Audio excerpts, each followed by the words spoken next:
Welcome to Car Shopping Questions and Answers. My mission, if you don't know me, is to show you how to pay less for every car you get. New cars, used cars, leases, it does not matter.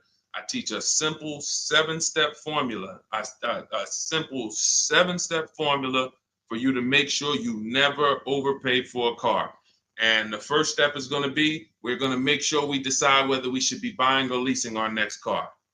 The question of buying or leasing your car is a question about how long you're going to keep it. The second thing we do is make sure any car we have right now, we have to get the most money we can for it. That is a big deal. You cannot focus on the car you're buying without focusing on maximizing the value of the car you have right now. If that car was worth 8, but somebody talked you into taking 6, you lost 2,000. So we call that an equity assessment. Then we do something called deal focused budgeting to make sure we know what a great deal should look like. Then we make sure the car we're looking for, we go test drive it. We make sure it's a great car, do some very simple 5-minute research on it on Google. Then we move into step 5, which is getting 5 offers on every car. And then we move into paperwork. Then we take delivery. 99% of that is done from home. And that's why everything we teach is called Cars from Home.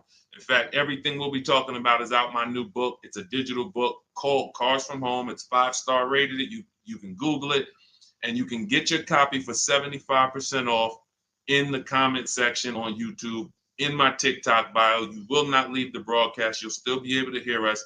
And in my Instagram bio and Facebook, we have a link for you to get your copy. So our first question comes from hold on one second. We'll get into our first question. Keep typing your questions, y'all. So Dolan's gonna pull them all in.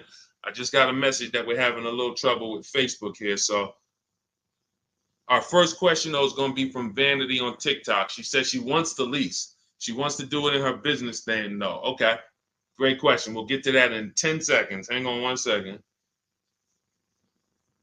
Okay, we're on the right page. Boom. Let me see. Got my internet connection. Thursday live.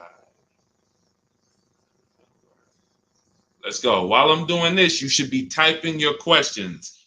If you're looking for a new car, if you're looking for a used car, whatever you're looking for, Deshone, I don't even know what should I be looking for. You should be typing those questions to make sure that we can get them answered while we're on here. So let me just make sure. Live. Boom. All right, let's try Facebook again. Facebook might be giving us some trouble, but we don't like to leave anybody out. So let's go. Let's see if we go. All right, looks like Facebook is freezing. All right. I don't think we're going to be able to get around this right now. Broadcast failed. Okay, so we'll focus on YouTube. We'll focus on TikTok. And we'll focus on Instagram for now. We'll figure out Facebook later. Okay. So, and that's a good question. We'll talk about that 50,000 mile a year. That'll be the next question, Dolan. All right. So, Vanity, you want to lease. Let's talk about who leasing is for. Matter of fact, no, you already know you want to lease. So let's focus on what you talked about, want to put it in your business name. So I used to work for Mercedes. Some of you may know that. I used to work for Mercedes for 5 years. I worked for General Motors for 5 years. That's where I started my career. And then I went to Mercedes. I worked there for 5 years. Now, we had a lot of people getting cars in their business name, realtors, people who use the car for business. And then you had commercial leases. Then you had people who did like big business. They were putting cars in their business name and they needed commercial financing. General contractors, electricians, things of that nature. Most people, that's not going to be you. You're like the realtor. You are using your car and you're trying to see, well, can I put it in an LLC? Now, here's the problem that you need to make sure this is not you. We've never seen a day where anyone can come on and make a video, and if that video scratches the people's ear, if it's like, oh, that sounds like something I want to hear, then it could do well, and it could be totally wrong. So we have people telling people you can put cars in your business name. but the car is not going to be used for business. And here's the problem. When the IRS comes to audit you, they're not going to be around. So what you need to make sure of is if you are putting your car in your business name, you're actually using it for business. If you go and you get a couple hundred or a couple $1,000s a year in write-offs because the car is in your business name, and then you're audited and they ask you, well, what do you do with the car? And you tell them, well, I deliver cakes to my customers. I have a home business, but I deliver. Okay, great. Okay, that passes the test. Talk to your accountant. Talk to your accountant about this because I'm not an accountant. But if you are a teacher and you're buying a car in your business name and you have this LLC that you haven't really kind of decided what your business plan is, but yet you're writing off mileage or writing off payments or maintenance on your car, you have nothing to prove when they come and audit you. And you're not going to be able to say, well, I saw people. So it's just going to be a bad look. It's going to be very bad for you. So let's prevent that by just making sure that if you're going to buy a car in your business name, you'll be using it for business. That's very simple. And if that's the case, then everything's easy. I didn't even know people were going to put the car in their business name until the deal was done. Most times, like, the realtors, the thing, people would just be like, okay, I'm going to put it in my LLC. Perfect. So what would happen is instead of a normal credit application, you do a business credit application and you be the personal guarantor. Now, some people may tell you, again, there's tons of videos out there. Oh, you can put a car in your business name. You don't have to guarantee it. I don't teach that stuff. I've dealt with people who had fleets of vehicles that could not get a car in their business name without personally guaranteeing it. They had 10, 15 cars. Now, after you get, they might have not known because there's people you don't need that much, but it's not just easy to do. Maybe there's one bank that does, but again, I don't teach that. So if somebody said to you, you can put your car in a business name, no problem, no signing, no personal liability, then I always say go learn from that person how to do that. What bank does it? What car can I buy to do that? But the majority of people you're going to see are putting cars in their business name because they're using it for their job or they have a company, and that's it. Buy your car, learn to get your car to pay the best price for it, and then when they ask, whose name are you putting it in? You're putting it in your LLC's name. Super simple. It's not a hard thing to do. It's really based on your credit, but let me tell you something very important. I learned this the hard way. When I worked for Mercedes-Benz, I had a guy who came in, he bought an S550 from me. And he said, putting in his business name, all good. Now we get to the point where he calls me maybe a couple weeks after, and he says, hey, did the finance manager put the car in my business name? I said, yeah, absolutely. He said, it's still showing on my personal credit. I said, really? Because the whole point of putting the car in the business name is if you have two cars in the business name, the income from the business should be making sure that those $1,000 in car payments don't come off your debt to income. Don't come from your when you go and apply for new credit. If they see, wait, you got all these car payments, we're not giving you any more credit. That's the purpose, is they should not show because they're under the business. But there are certain banks, and in 2019, Mercedes-Benz Financial was one of them, who even if you put the car in your business name, they're showing it on your credit report. And again, that wasn't a happy day for me, but the finance manager didn't know either. So it wasn't even like, it was like, so I've been telling everybody since then, if your goal is to put your car in your business name so it doesn't show on your personal credit, make sure you talk to a finance manager that works in that brand and you make sure that it is not going to show, because sometimes it does. Great question. Go ahead, Dolan. I see we got a lot more questions coming in, so let's keep it moving. What's going on, Alex Rios? Good to see you, bro. Yeah, good to see you. Vicky, good to see you, Anthony Lewis. This is from TikTok. What's the best way to buy a Tesla? So you can't negotiate a price on a new Tesla. It's one price. You're going to order the vehicle. You don't have to worry about overpaying for the vehicle. Here's what you do need to concern yourself with. How are you going to acquire it? Are you paying cash? If you're paying cash, then there's no negotiation. You go, you drop your check, no problem. If you're leasing it, you need to make sure that you're not overpaying for the lease. We have something we could see. All right, let's get into the meat and potatoes of paying less than everyone and making sure we don't actually overpay for anything. We have something, the 1% lease rule has been around forever. That means if I'm looking at a $40,000 car, when I shop, if I get a payment under $400 with no money out of pocket, it's a steal. In my book, I call that the steal. We have 3 different types of lease outcomes. The steal is 1% or less.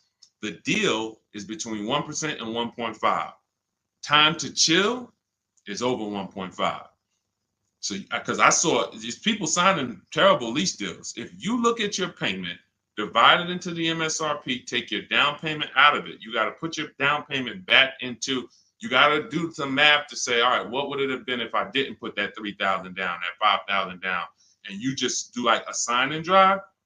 If you divide that payment into the MSRP and it's over 1.5%, there's no value there for 12,000 miles per year. We adjusted. We got 15,000. Jen just got it. She just got her 18,000 mile a year lease because we do high mileage leases. That as long as we still have a great deal, there's nothing wrong with, oh, I shopped my best offer. It was 1.1 or it was 1.2 or it was 1, and then I adjusted the mileage, and now it, it's higher, but still it's a deal because you have to have a deal before you adjust your mileage. But if you do that and your payment's over 1.5%, there's no value in leasing that vehicle. You're paying too much money for a vehicle you're giving back. Say, what's up, Parth Patel? Good to see you. Same thing with 4-year leases. Add up all the payments. You'll see. I had to create these boundaries because people didn't know they're overpaying. People didn't know why. It's too much money for a vehicle you're not going to own. Leasing is a value play. It's okay, if I'm going to spend $400 a month, what's the most vehicle I can drive for $400 a month? Well, some people for $400 a month, they're driving a $30,000 vehicle. Some people for $400 a month, they're driving a $40,000 vehicle. Some people for $400, they're driving a $50,000 vehicle. There are people who, the better lease value you get, the more value you have. It's just, leasing is a value play. So when you add up all these payments, that's what you need. So that's what you need to concern yourself with if you're going to lease the Tesla. And if you're going to finance it, then you need to make sure that you are doing what we call the bank bidding war. I teach this in my book. If you want a copy of my book, you won't pay the $97 price. We have a book launch offer. It's 75% off. You can get your copy in the comment section on TikTok, on YouTube, or in my TikTok bios, or in my Instagram bio. It'll be in your inbox in literally 2 seconds. In fact, as soon as you pay, on that thank you page, you get 2 very important things. One is the link to open the book. I also email you a copy.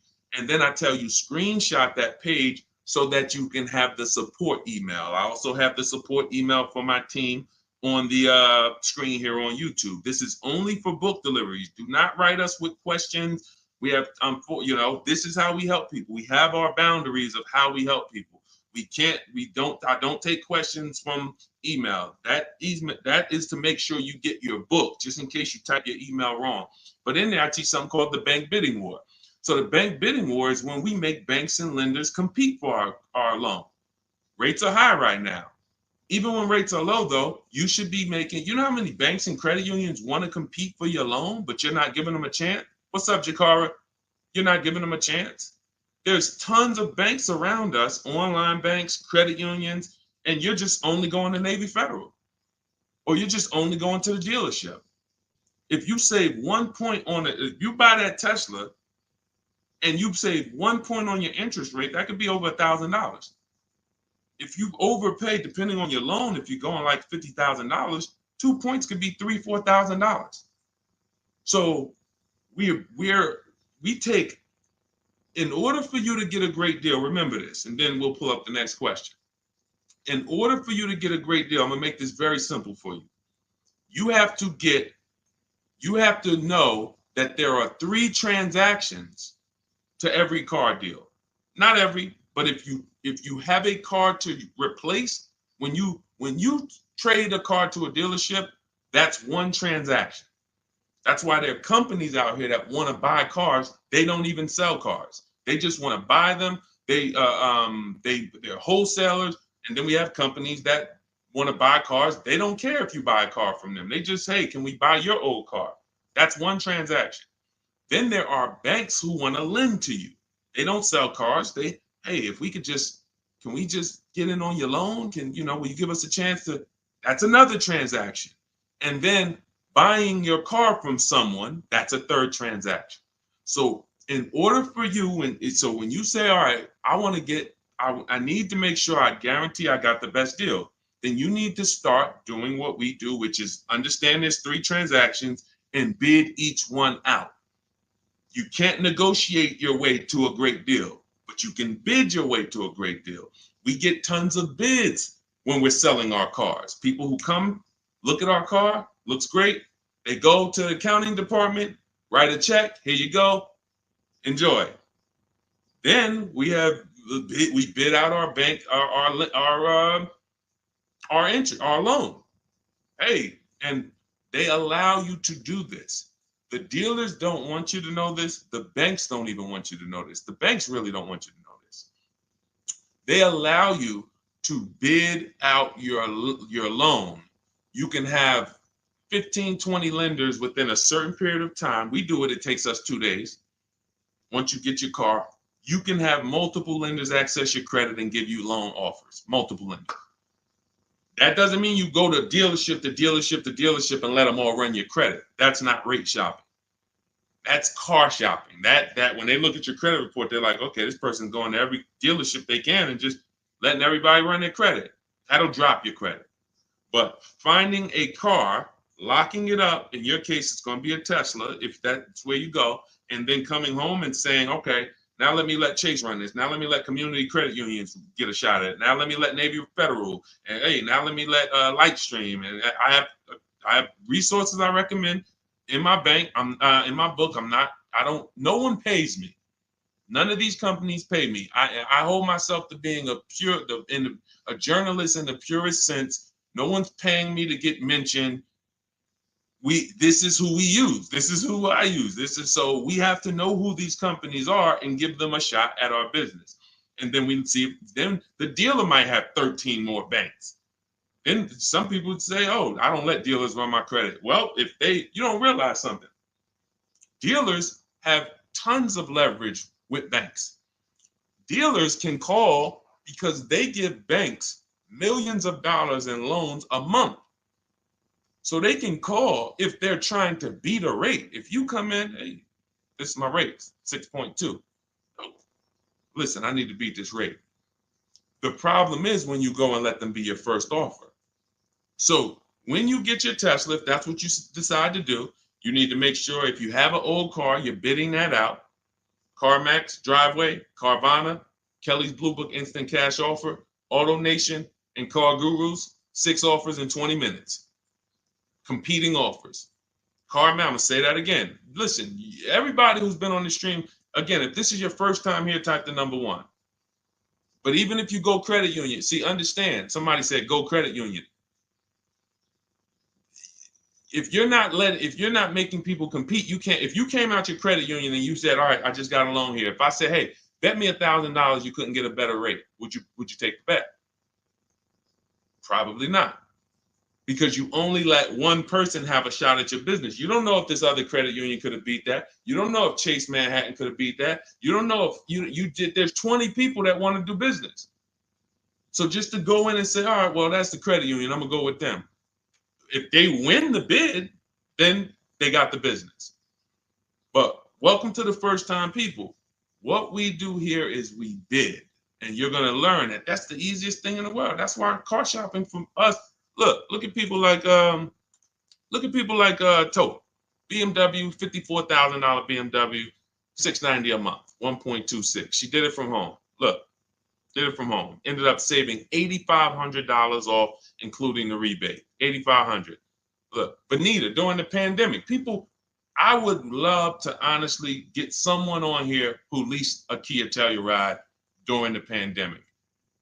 I would love to see if your paperwork, if you did a no money down deal, I guarantee you're paying $800 a month, 700, 800, potentially 900 a month. Bonita got hers for 600 a month. Look, I always keep hers because some of you say, Deshone, when is the market going to get better? We've been making below market deals when there was blood in the street. That's it. As long as you know how to make people bid, you're going to get below market deals no matter what the market does. That's what, type a light bulb or type dollar signs if that clicks.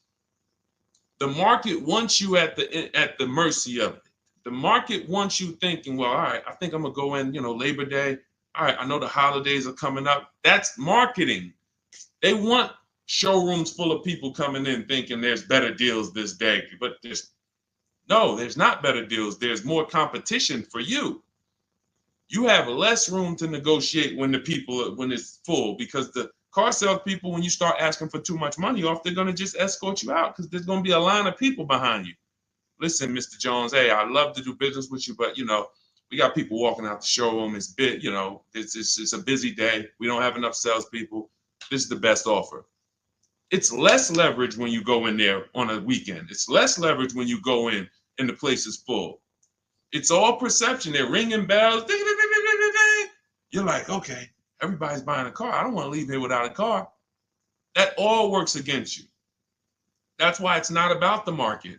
It's about you understanding that I can get great deals today when I learn to make people bid while I sit at home. And that's what I want you to get in my book, Cars from Home. It's a digital book. The reason it's a digital book is because I updated Vroom went out of business earlier this year. Had to update the book. Had I mailed you a copy of that would be irrelevant. But as soon as something happens, we go into the master file, update it. You got the new book. Vroom's gone, and you never even knew Vroom was there if you just got it. That's the whole point. Now you can get your copy. You can pull up the next question, Dolan. YouTube, I have a link for you. It's only good for 30 minutes, though. I'm not putting the welcome offer out there indefinitely because I'm incentivizing you to take action. The book is normally $97, worth every dime and more. That book is going to be one of the most valuable books to your bank account you ever bought. But as part of our welcome offer, you can get it for $97. You can get it for 75% off in my TikTok bio, in my Instagram bio. Go there now, get your copy, come back to the stream. Make sure you save the thank you page because that's where your book is. I'll email you a copy as well. And that's where the support email is, just in case you look in 10 minutes and that book's not there. It's usually because there's a typo in your email, but you'll have the support email so my team can get it for you. Okay, go ahead, Dolan. Shoot the next question up, brother. Okay. And could everybody who's enjoying the broadcast share this with one person? I appreciate you. Gail from YouTube, how are you? Should age be a factor if you lease or finance? That's a great question. Oh, she's 70 years young. No, it's only a matter of how many years you're keeping the car. I'll give you an example. Felicia came in she started working with us, pandemic. I might have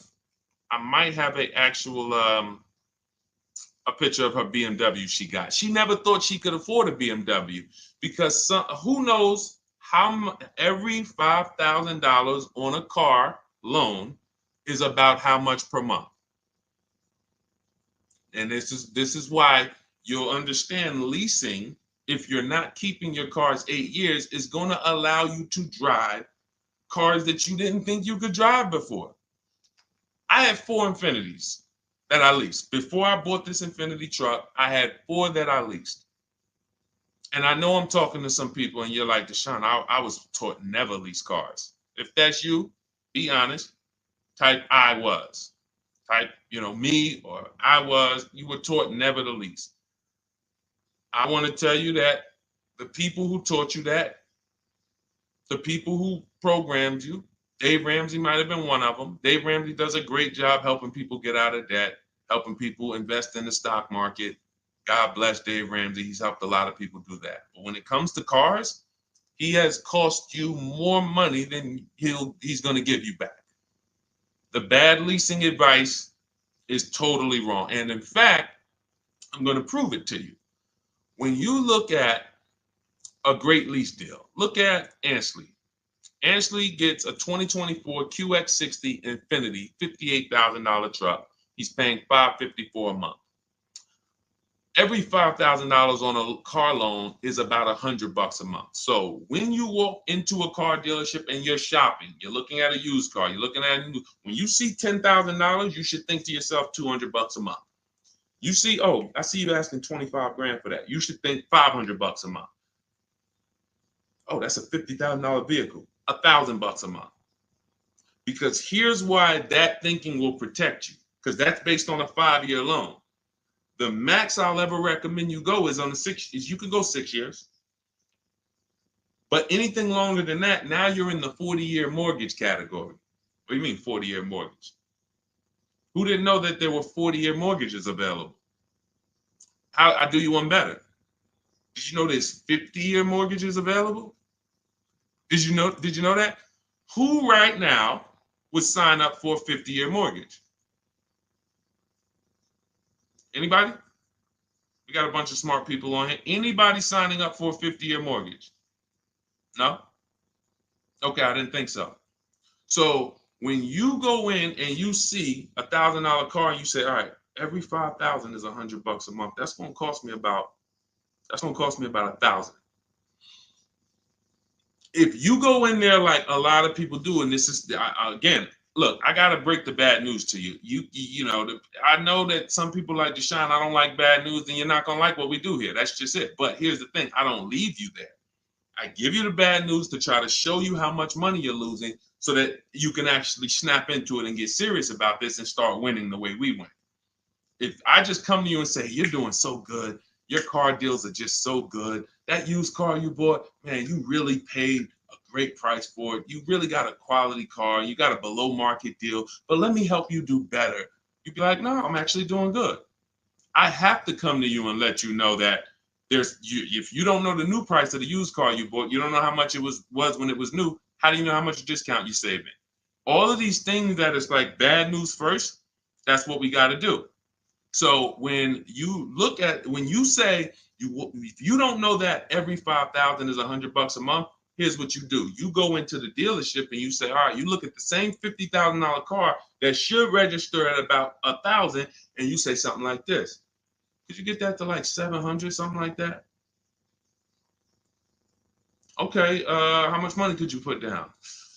I could probably put down like 10. Okay, even if you put down 10. Now that should, in your mind, if you went from that 50,000 to 40, you should be like, okay, well, even if I put 10 down, I'm still going to be around 800. But here's what they're going to do. They're going to put you into a loan that's so long, you're not going to even realize it. And I've had people come to me with cars and they're like, D, man, I think I'm ready to switch this car, man, but the dealer telling me I can't get out of it. I said, all right, how much you paying? All right, payment's not too bad. All right, you know how many years, how long is the loan? Oh man, I ain't even asked. Okay. You already telling me where we're going. This is gonna be bad. Man, you in a 96-month loan. You in an 84-month loan. That's what not having these things in mind becomes. So going back to Ashley here, if he walked in to get that same 2024 Infinity that he just leased for $554 a month with, look, first month's down, first month payment, he gave him $554, drove off in an almost $60,000 car. That would be $1,200 a month almost. $1,200 a month. I told you, 4 leases I had. Just Infinities. I had a G62 and then I had a Jeep Grand Cherokee as well. But 4 Infinity leases, these were $40,000 cars I was driving for under $400 a month. Cars that would normally cost, cars that people are out here paying $700, $800, $900 a month for. Because they believe the never lease a car lie. They believe, oh, leasing is renting. Okay, well, I'll be renting for 3 years and then I'm gonna go and switch it up, do something else, keep all this money in my household. You go ahead and do that. Oh man, the car broke down. Man, yeah, man, it's 5 years old. Now, oh, you don't have a warranty? Nah, the warranty just expired. All right, man, listen. You go ahead and do that. That's why I say to people who you believe they owe you money. Just learning about deal structure, you'll be like, that's why I tell you, you can't get a great deal if you should have leased what you bought. So, Gail, to answer your question, no, has nothing to do with age, has everything to do with you asking the first question in my book, the most important question, which is, how many years am I going to keep this next car? That's the question you ask yourself. If y'all are enjoying what you're seeing on TikTok, could y'all keep tapping the screen, run those likes up? Can we get those likes over 1,000, 2,000? Let's just run the likes up if you're enjoying what you're hearing. That's the issue. You always ask yourself, this is the question you ask yourself, all of you who are car shopping right now, how many years am I keeping the next vehicle? And if it's 8 or more, then you're going to shop for a below market purchase, new or used, depending on your budget. If it's less than 8, if you're like, I'm honest, man, I don't think I'm going to keep this thing 8 years. You should be shopping for a below market lease, and it's not even close. It's not even close. All right? Doesn't have anything to do with your age, Gail. Go ahead, Dolan, shoot the next one up. All right. Great questions today. Keep typing your questions, y'all. We'll get to as many as we can before the stream ends. All right. This one's from YouTube. I drive up to 50,000 miles a year for gig work. I would like to lease. Here's the problem. High mileage leases are a thing. So we get a chance to dispel a myth right now, which is, oh, that leasing, they limit you on mileage. You choose your mileage. Most vehicles will write you a lease contract up to 30,000 miles per year. And I learned this when I was a manager at Hyundai for 6 weeks. It was a rough dealership. It was on the highway. People were fighting in the back, drugs in the back. It was rough. So 6 weeks I was there, and then I was like, all right, this ain't for me. But in that time, I learned something that I had never learned before, being with GM and with Mercedes. Person comes in, they drop off their lease, and they're like, I go in, we got to get the mileage off the car. And I see it's like 72,000 miles on the car.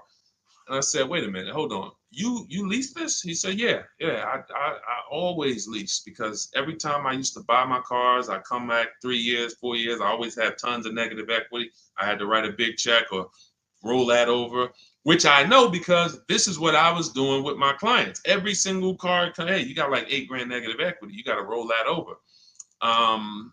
But once I saw how he was doing it, I said, wait, hold on. I looked at his contract. He was only paying like $175 more a month than the normal lease rate. Literally $175 more per month. He gets 25,000 miles a year. And I'm like, this is great. Because $175 per month more times 3 years is much less than if he brought that car back and had to write a $12,000 had $12,000 in negative equity, which a lot of you high mileage drivers continue to have. You have the worst negative equity more than anyone. Normal drivers who buy, but they should be leasing, they're going to have $5,000-10,000 in negative equity. High mileage drivers, you guys could have 10 to 15, 18,000 because you're depreciating the value of your cars. Your car's value is like this, but your loan is just moving very slow. So that's when I started telling people about high mileage leases. Now, I haven't, in your particular case, what I would probably recommend, I have 2 high mileage strategies in my book for short-term people. One is a high mileage lease. One is something I call two cars, one payment. 2 cars, one payment is I'm going to buy my first car, or you may own a car now, and you're going to pay that car off. So let's say I'm you and I'm putting 50,000 miles on the car. You should be, quite honestly, paying these cars off sooner than later. You shouldn't be taking 5- and 6-year loans like everyone else, because I would assume with you putting 50,000 miles a year on a vehicle, that vehicle is making you money. So what you're doing when you take a long loan is you're just pushing your losses to the back. Instead of taking a shorter loan, like a 3-year loan, max 4, and then saying, okay, I'm going to drive 50,000 miles per year, 200,000 miles, I'm coming in, I'm going to turn this vehicle, and I'm going to have it paid off, though. What you're doing is say, all right, I want a lower payment. Instead of a 4-year payment for, $650, $700, I'm going to take a 6-year payment for $400. So what you're doing, you think you're winning, but you're actually losing, because it's like that extra $250, $300 a month you're making is actually not profit. You're just you're pushing your losses to the back, because when you come back in 4 years and that vehicle has 200,000 miles on it, it's going to be worthless, but your loan is going to be like 17 grand still. You're going to owe so much more money, and you're like, wow, what do I do with this now? You have to roll it over. So the solution would be to take a shorter loan, take a shorter loan, and then turn the cars when you're ready to. They're paid off though. So it's a couple years old, it might be worth 5 grand, 7 grand. So now instead of you actually having negative equity, taking losses in the back end, pushing that loss to your next vehicle because you're rolling it over, you actually have an asset now, 5 grand, 6 grand, 8, that you can use towards your next car. But it's all about knowing I'm going to take less profit per month. I'm not going to take the most profit per month and think that I'm going to be able to do this. So now, if you say, if the 2 cars, 1 payment strategy is, you would actually pay off 1 car and then you lease a nice car. So you maybe lease, once my first car is paid off, it has 2, and that first car needs to be something that is known for going 300,000 miles. Literally, very, very important. That first car, you need to, it's Honda, Toyota, something that you can look at the records and say, yeah, these cars go 300,000. Because once you actually get that 300,000 on that car, you still may want to keep it because it's highway mileage. It's highway mileage. So I'm gonna have my car that I put my mileage on. I'll put maybe 25,000 on that Honda a year, or even 30,000, and then I'll have my lease that I lease for like 15,000 miles a year, or 20,000 miles a year. And then I got my nice car. I switch every 3 years, and I got my lease car. I got my mileage car to balance it out. That's 2 cars. You're always gonna have 1 payment.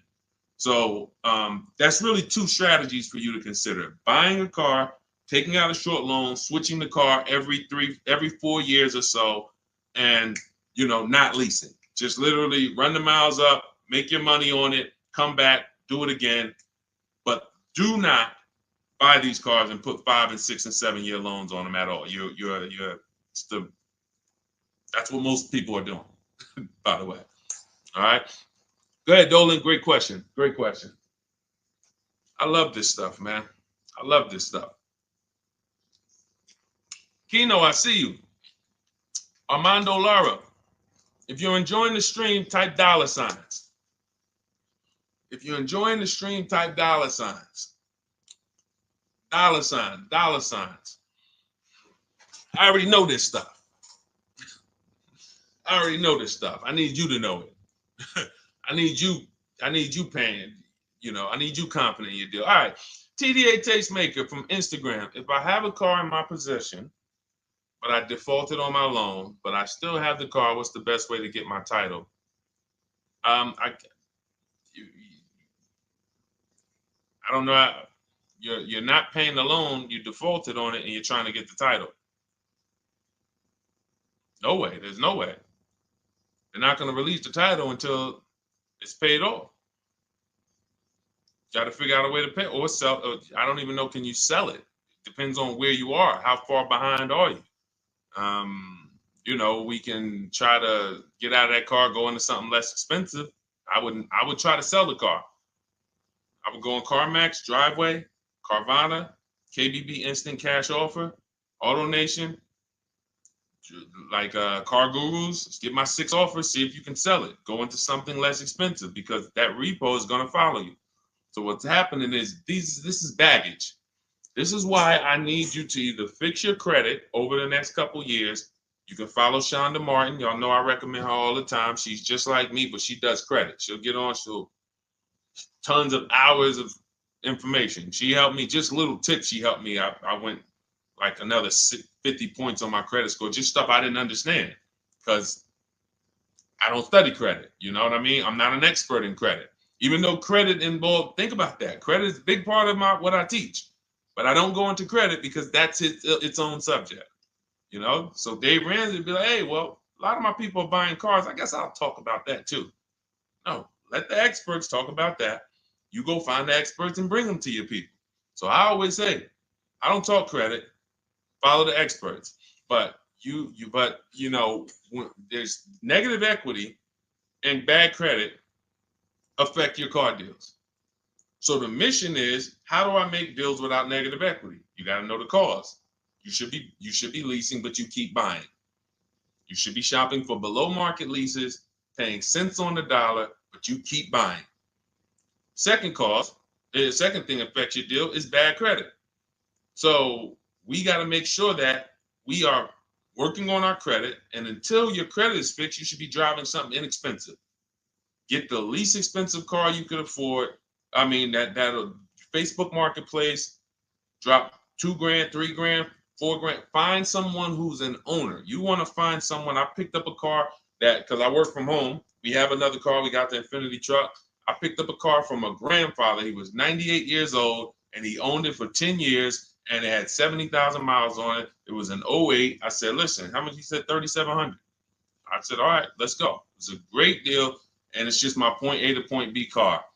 Why do I need a car that I'm going to tie up a bunch of money in to go? I drive that car 1,000. If I drive that car 100 miles a month, 200 miles a month, that's a lot. You have to know, and I call this in my book, the SMART strategy. It's called saving money at the right time. If your credit is not right, you don't need to go out and try to flex. You need to be trying to get something inexpensive. Oh, but they're going, man, I can't pull up like this. Then you go ahead and be financially foolish. Go ahead, pay 19%. Go get the Dodge Charger you want and pay 20% on it. And you're gonna overpay for the car. Go ahead, do that. But don't say I told you to do that. So what I'm doing is I'm getting an inexpensive car that I'll find on Facebook Marketplace that an owner has had in their driveway. They know everything about it. Pick it up for a couple grand. Don't buy from these dealers who pose as owners who just got the cars from auction. You ask them, hey, how long you had it? Hey, what happened? They don't know anything about it because they just got it. And I'm getting an inexpensive car until my credit is established. And what I would be doing is literally driving that car for 18 months or 2 years, getting my credit right, and then I'm going to lease something brand new. And be like, Dad, so you just went from that car to pulling up with something brand new? How you do that? I had a plan. That's how we do. So all of this, everything I'm teaching is out my new book. It's called Cars from Home, 7 Steps to Saving Time, Money, and Avoiding Dealerships. It's normally $97. You can Google it. It's 5-star rated. I think we have, how many ratings do we have now? I think we have, thank you to everyone who's reviewed the book, who's rated it. I appreciate it. 58 ratings. Appreciate it. You can read what people say about it. You can see how they've used it. You can see everything. So you won't pay the normal $97 price. If you go to my TikTok bio, as long as you get there before that timer hits 0. If you went to that page and that timer started clicking, once it's 0, it goes back to $97. You won't get the 75% off. So go back, get your book, and then you can come back to the stream. But make sure when you get your book, you save the thank you page so you can have the support email just in case your book doesn't hit, you usually type your email wrong, you type in too fast. We'll make sure you get it. And then on YouTube and Instagram, you go to my bio, get your copy. YouTube and Facebook, we have a comment for you in the link. We have a link for you in the comments. Next question, Dolan. Go ahead, man. This one from Instagram. I'm doing a regular lease. I need help. Can you explain the 1.2? Okay. Can you explain the 0.125 APR again? Should that be close to my monthly payment? Can you help? I'm trying my best, but they're trying my patience. So, first thing you're going to understand is the 1% rule. All right. When we go out to lease a car, in our deal focused budgeting step, this is something in our step 3 in my book. It's 7 steps. It's called deal focused budgeting. That means we are budgeting for what a deal should be, not for what we could spend. So if we're looking at a car that's $40,000 and we're like, okay, I'm going to shop for that car. When we're basing everything on the 1% rule, which is 1%, a 1% payment is 0.01, 0.01, $400. So you take the MSRP, $40,000 times 0.01, $400. That's the 1% lease deal. Anything lower than that, now you don't get these deals by negotiating. We get multiple offers. Some people are like, Deshone, I can't get no deals like that. Well, we got tons of them. If y'all want me to show them to y'all, we got tons of them. But anyway, that's a steal. That's not a deal. I call that a steal. Anything less than this, you stole a vehicle. Now, the 1.5% rule, which is 40,000 times 0.015, that's the max. That's the max. We're not going higher than that because once you add that up for 3 years, 36 months, 21,600, that's right around the cap of where we're gonna, because you got 40,000 plus taxes and everything like that. So call it around 43, 45. You want to pay no more than like 21.6 over 3 years. That's the cap. And if that's the best offer, it could be the lease program. They don't have much support. They got a high money factor. They got not much rebates, high demand, whatever it may be. But once we get 5 offers, if it's over 1.5%, we don't get those cars. So now what this person's asking about is that middle point, which is 0.0125. So we take the 40,000, we say 0.0125, that's going to be 500. So anywhere under 1.5 is a deal. Anywhere under 1.5 is a deal. The lower it is, the better it is, the more value it is. But the lower it is, how does it get lower? You're not negotiating it lower. You're getting once you see all your offers, if your offers, and again, I don't know your name because it's not on here, but if your offers aren't $175 to $200 a month difference, then you didn't shop right. When you're looking at those 5 offers, thank you. I see everybody sending gifts on TikTok. I appreciate it. I forgot. And can y'all double tap the screen? Just get those. Can we get to 1,000 likes on here? Can we get to 1,000 likes on here? Can we double tap? Can we just keep tapping the screen? If y'all enjoying y'all spending time with us, can y'all help us get to 1,000 likes? Appreciate y'all. So this is where this is a midpoint. But here's what you don't do. You do not go into the, y'all done flew. Y'all about to fly past 1,000. Look, on 10 seconds. Shout out to TikTok. Appreciate y'all.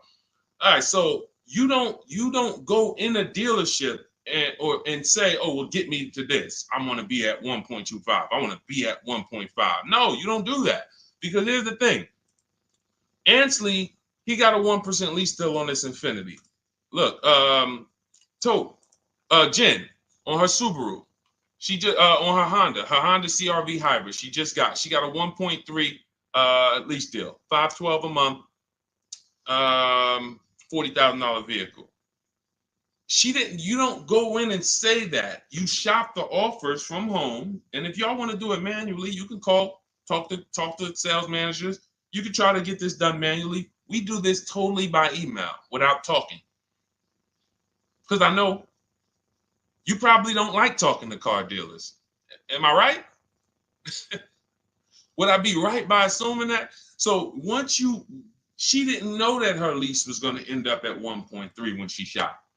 Ansley didn't know it was going to be 1%. Look, Kimberly got a Maserati. Let's go to some luxury vehicles, because sometimes people think, oh, well, remember, I worked for Mercedes before I came and started teaching. So the formulas are the same, whether it's a Bentley, whether it's a Rolls Royce, the formulas and the principles don't change of multiple offers. Look, Kimberly gets a Maserati. She's paying, it was a $91,000 vehicle, 92 almost. She's paying $944 a month for it. It's a Maserati Grecal Modena, $92,000 vehicle. She's paying $944 a month for it. She didn't know that she was going to save $20,000 off. This is the other post. Look, she didn't know they were going to knock $20,000 off the selling price. You don't know that. You come in, you trust the process, you get the multiple offers, and then you look at the best offer. If the best offer, whatever the best offer lands at, as long as you see a bunch of other higher offers, now you know you shopped the market correctly. You found the 20% dealer, we call them, that beats all their competition, and now there's your deal. This is for new cars and leases. Used cars, different strategy. Different, still multiple offers, multiple options, but it's a different strategy. That's in my book too, but I want to make sure you understand this. That is how you do it. The 1.2%, 1.25 is just a middle ground, but when you shop your offers, just make sure they're all under 1.5 and then pick the best one. If the best offers is over 1.5, you got 1.6, 1.7, 1.9. That's a bad lease program. That means there's no support there. As long as you see a spread, if there's no, like, man, all of these offers are over 1.5, it's a bad lease program. High interest rate, probably terrible residual, no rebates, no incentives. That dealer who's the lowest is discounting the car. It's not their fault. They can't help the lease program. So the better you get, the better the lease program is. When you shop, you'll be closer to 1. The tighter the lease program is, when you shop, you'll be closer to 1.5. But as long as you're under 1.5, it's great value, much better than buying, paying cents on the dollars. It's a win. All right. Go ahead, Dolan, shoot the next one in. And I think y'all see, I have to answer these questions thoroughly. If y'all will want me to zip through them, let me know. Type zip or type either Z for zip through or D for details. You know, because listen, I'll run it however y'all want it. If y'all want me to do these quick, don't go into the details, just kind of give us the zip answers, then I'll do that. But I see a lot of people talking about, okay, they want it in detail. Perfect. That's what I thought. So we're gonna keep it going that way. Now, T, on TikTok, you said, "Can you do my deal for me?" So here's the thing. People say, "Deshone, can you come to the dealership with me?" I don't go to dealerships. That I'm trying to get you not to go to dealerships. So, but we do have a look. If you can go to my TikTok bio, you can see there's a button there that says "Shop with Deshone," and you can see if you qualify to shop with me. Because everything I do is from right here until we go test drive. Until we go test drive. So, but if you want to learn how to do what I do right here, and you want to do it together, go see if we qualify to shop with each other. I don't shop with everybody though. I can't. So go there. That's a separate thing. And let's go. I think we got time for a few more. This one's from Instagram. I'm looking at a 2024 Mazda CX-5, $39,445. I see a fee listed. What is silent security? That's what 80% of dealers do. See, don't try to change 80% of dealers. They are going to actually charge you as much as they can. When you negotiate with them, they're going to say, "This is my best price." They're not lying to you. That's their best price. That's not their competition's best price. So when you're sitting at home, unfortunately, I think you could be from this mindset. Deshone, aren't all the Mazda dealer prices the same? There are people who think that. There are people who think like, okay, it's like the Apple Store. Like Apple Store next to me, Apple Store in Santa Clara, California, Apple Store in here, it's gonna be, these are all the same price. I'm gonna just deal with who's closer. It's like McDonald's, right? Same price here, let's go to the closest McDonald's. Nope, it's totally different. These are competitors. These are competitors, individually owned franchises. They compete against each other and they try to beat each other, which is why when you get to a dealership, what don't they want you doing? I want to give y'all some time to type this in. What don't they want you doing? Once you sit down in that seat, if they can get you to sit down in that seat, which we don't do. We never talk numbers in a dealership. We're there to test drive. What don't they want you doing when you're in a dealership? Y'all don't need to hear this from me. You've experienced it. They don't want you leaving. Thank you, Smokey. Thank you, Smokey. Newberg, yes. They don't want you to leave. Luis Soto, I see you on Facebook. Don't leave. Look, you had, so now, see, as we pull back the curtain, there's new brain cells that are being developed now, things that you weren't aware of. Now you'll see why. That's why. Because the last thing they want you to do is shop their competition. Their last thing is, hey, what can we do? Just tell me what we can do. That's why they're just gonna sit there. Hey, come on, tell me what's gonna make you happy. Well, what's gonna make me happy is you give me time, let me go home and actually, shop around a little bit. But is there a number? Is there a number that I could offer you where you wouldn't even shop? These are all trained questions to keep you there. I call them the showroom shackles. It's like as soon as you sit down, like a little, boom, little handcuff comes out. You can't go too far. So this is what you want to avoid like the plague. We do not talk numbers in dealerships. We don't talk to salespeople unless we're there for a test drive. These are things that everybody who I'm sharing with you, from Greg to Danielle with her Audi lease, Eddie on his pre-owned, on his Toyota, got a brand new Toyota last year, still during the pandemic. It was still, look, he said, I shopped around. I was able to get everything I wanted, plus more, $2,086 under MSRP in a 1 week window. 1 week. So this doesn't take a lot of time. Some of you like, Deshone, well, I only got a couple days. Could I make a deal in a couple days? Look, not even Eddie. I'll give you one better. Look at Ansley. Ansley's got his, Ansley, look, on his 2024 Infiniti, he said, look, I started the process Saturday. I accepted a deal Monday. I need you getting these deals in 90 minutes. 90 minutes. I have never gotten any car that I ever got spent more than 2 hours on the whole process. Never. From home. Now, I want you to spend more time than that shopping. Shopping is deciding what you want. Going test driving, going seeing cars, seeing options, looking at cars, deciding that. No rush on. We don't let anyone rush us on that.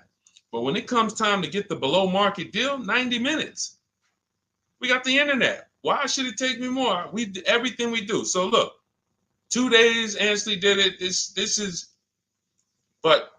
what you have to do. Like, get out of that old process of being trapped in dealership and realize, Messing King, the dealership you're looking at is just one of many. The whole area around us is one big marketplace. If there's 25 Mazda dealerships around us, you're going to know. I'm talking to all of these people. They're fighting for my business in my email. They blowing my email up. They all want to sell me a car, and may the best dealer win. It's empowering. It's beautiful. So everything is in my digital book, Cars from Home, 7 Steps to Saving Time, Money, and Avoiding Dealerships. You can get your copy for 75% off as part of our welcome offer. How the heck did we go from 500 likes to 3,200 likes on TikTok? Shout out to y'all. We on 2 TikTok channels right now. But y'all done blew this one up. Appreciate y'all. In my TikTok bio is your copy of Cars from Home. You'll also get the bank bidding war blueprint for those of you who are financing, and teach you how to make banks and credit unions bid, and everything step by step. You won't pay the normal $97 price. You get there before that timer hits 0. You'll get it for $24, which is 75% off. Same thing in Instagram. Go to my Instagram bio now. Before the timer hits 0, you only got 30 minutes. Get your copy for $24 instead of $97. And on YouTube and Facebook, we have a link in the comment for you guys to get yours for 75% off. All right, Dolan, let's roll with I think we got time. Let's see how many. Go ahead, shoot the next one up. Looking at the clock.